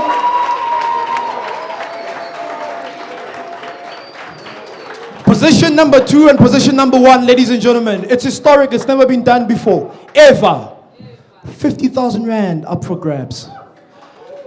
This is our second session, second competition. It's never been this tight. And I must tell you, whoever walks away with the grand prize today won it by a point. Position number 2 was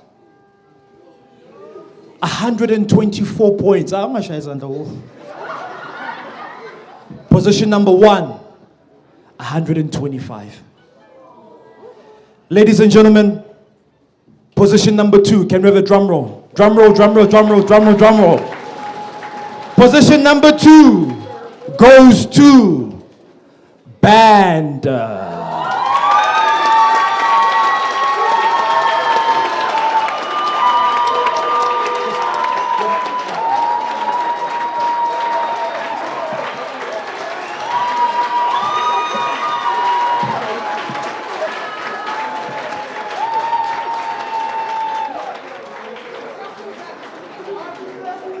Just another one. Cameras, cameras, cameras.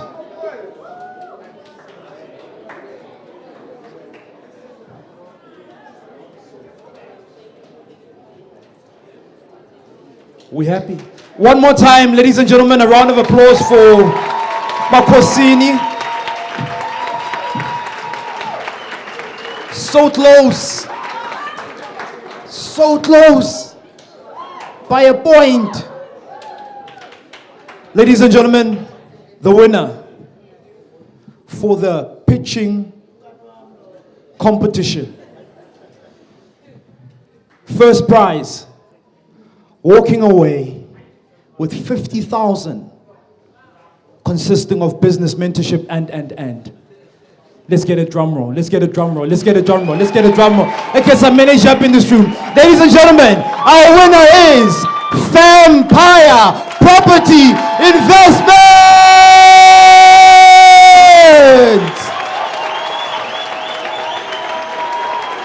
Ba, ba, ba, ba.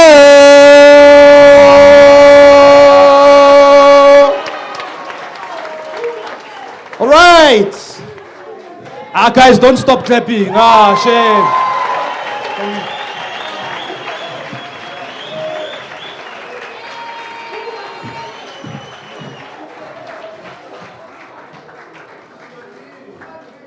50,000 Rand. Vampire Property Investment, winner of our pitching competition 2022, taking place right here in Katlehong. One more time, a massive round of applause.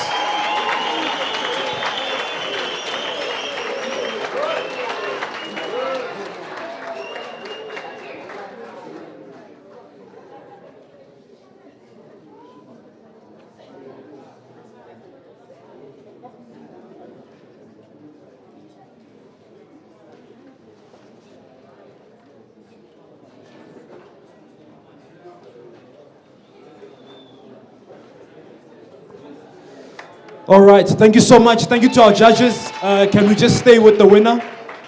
Our judges, can you just... Thank you. speak to him, and then we're going to have a conversation. We're done. Yeah.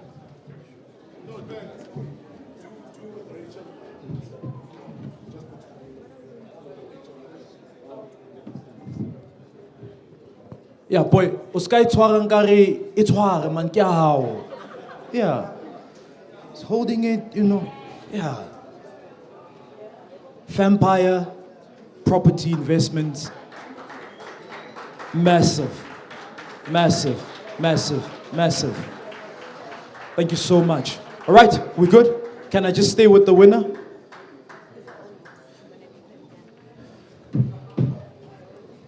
You know when you're a winner and you come with a group. Man, he's buyer, listen to Les. He needs help. My brother, congratulations. Just very, very quickly, very briefly, how do you feel? Who do you want to say big thank you to? And what would you like to say to the other entrepreneurs? Hi again, everyone. Firstly, I would love to say thank you again for this opportunity. I really appreciate it, and I really appreciate everyone's presence that is here. And also, the guys you see next to me, they are my team. You know, I might be the CEO of the business, but this is my team. Just to summarize it for you, these guys next to me here, like we go in the townships door to door each and every Saturday distributing flyers. So I can't do that alone, but with their support, that is doable. I would also love to give a shout out to my business partner who is currently in China. This wouldn't be possible as well if she was not my business partner. I get a lot of support from her as much as she is in China. Her name is Anotile Masego. Shout out to her. And one more thing, the line that I always live by on a daily basis is action is king. Each and everything that you think of, just do it. It's either you already have a business, you're a startup. Of course, if you already have a business, you want to grow. Whatever ideas you have to grow your business, just do it. You know, even me entering this competition, I only saw an email an hour before it closed. They said I should record a video. Then I quickly just recorded a video with only 10 minutes preparation. And after 4 p.m., they said I should come and pitch. I just took action. There's nothing special. I'm not smarter than anyone. I just take action. I'm the man of action. Thank you very much for this opportunity. Thank you so much, my brother. One more time, massive round of applause for Vampire Property Investment, who walk away with the grand prize of 50,000. The team will be in touch to see how we can support them going forward. One last time, a massive round of applause. Thank you, gentlemen. Thank you. How young Boza should I go with? It's yours, my man. It's all yours. It's all yours. All right, we are at the end of our program, but before we wrap up, please can I just call up Tshwanelo and Gondi from Nedbank. Please can you come to the front? Yeah, it's okay. Can we just give them a round of applause?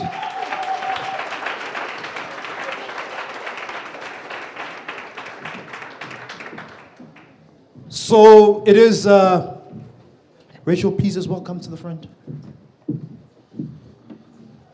It is Women's Month, and we as T would like to honor all the women in the room and say Happy Women's Month. Thank you for what you're doing. Thank you for believing in yourself. Continue going, continue growing.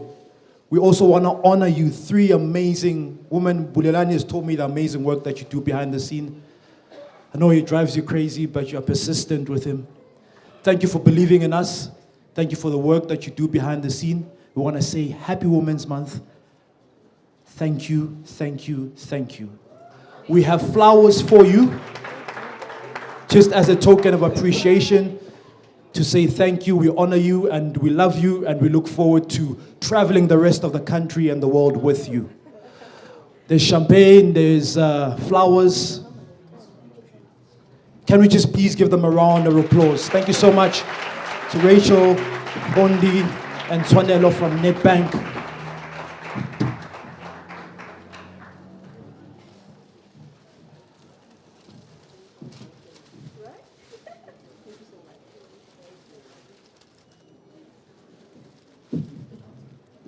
Can we just get a picture?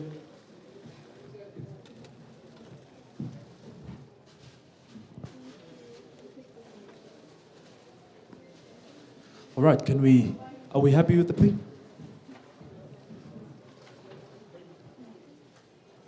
Wonderful, powerful woman who worked tirelessly behind the scene to make sure that sessions like this work.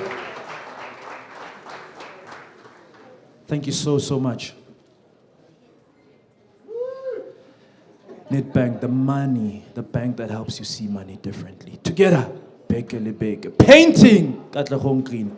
Once again, thank you, thank you, thank you. All right.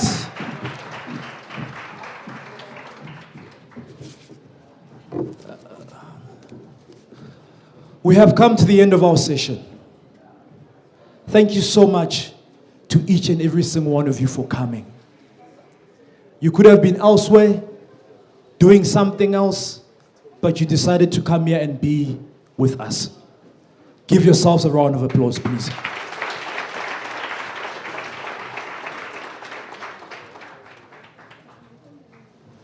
Water, amakeke, juice, so many of what is inside the gifts for the speakers, everything, not actually so many, everything that is inside the gift packs for the speakers is by entrepreneurs who are here, exhibitors who are here. So all of these products and services, rather products, are local. And this was made possible by Nedbank. That we don't go and buy elsewhere and bring here. We buy here and it stays here. So thank you so much to Nedbank. Massive round of applause to Nedbank. Thank you, thank you, thank you. Thank you once again to exhibitors. Thank you for coming out. Another announcement, NYDA, National Youth Development Agency, is with us today. They are here. I know a lot of you have been trying to get hold of them. You can't get hold of them. You're sending emails and whatnot.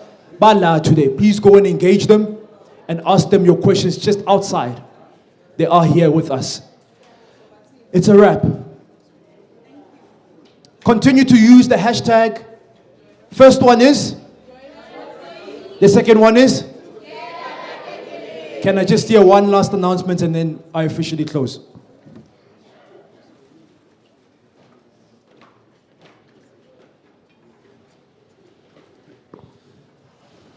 All right, so I've been told that I need to pick out.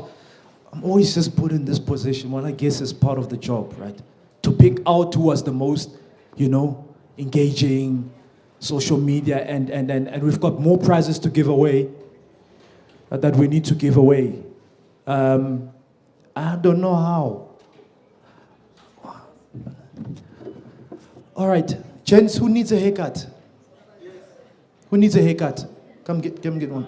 If you need a haircut, come get.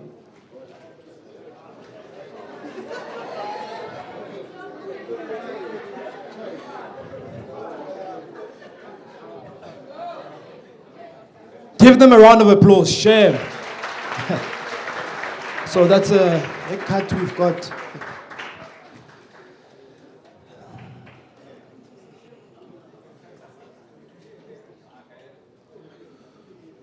We're giving them away.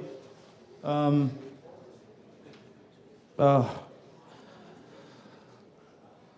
right, so it's a T-shirt and a T-cap. There's a lady called Marcia. Marcia, are you here? Are you here? Please come to the front. We're giving you a T-shirt and a cap. Thank you. Thank you so much. Yeah. She was with us in Davidton. She's following us. It looks like we're going to be going on some road trip. Because next month we are in KZN. I think it's in October. Mlazi. So they were with us. She's been doing video content for us she's part of the family. And when you're part of the family and you volunteer and you want to learn and you want to grow, hey, you don't know what might happen to you, all right? So thank you so much.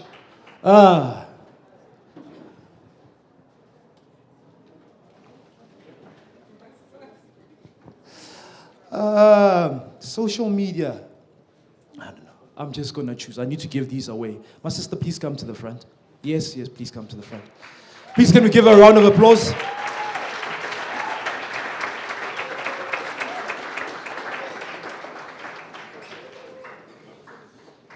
Woman empowerment.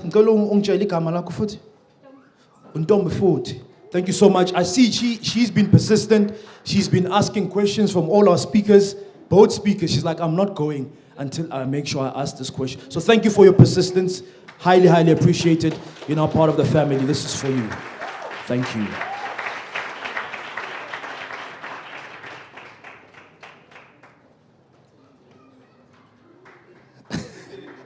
I don't know who to give this one to.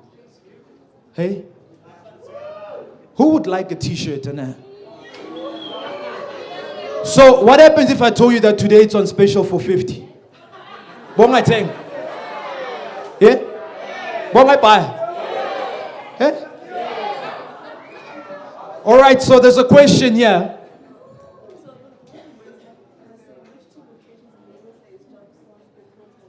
Oh, love that. I love that. I love that. So, thank you so much. I need to, because I don't know how I was going to get out of here. So, which two locations in the USA is Mr. Jabu Stone's products located at?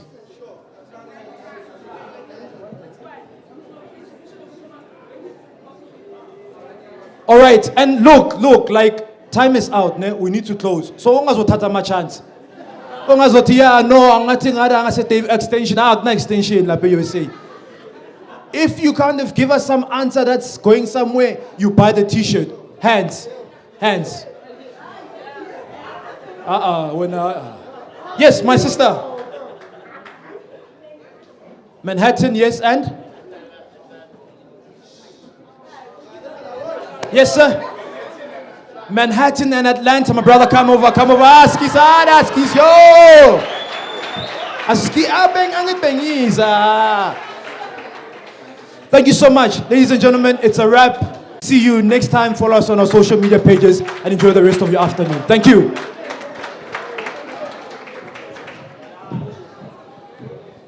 Mr. Jabu Stone is still in the building. For those of you who have questions, I know there was a lot of you still with us. Nedbank is still with us. Our exhibitors are still with us. Don't rush.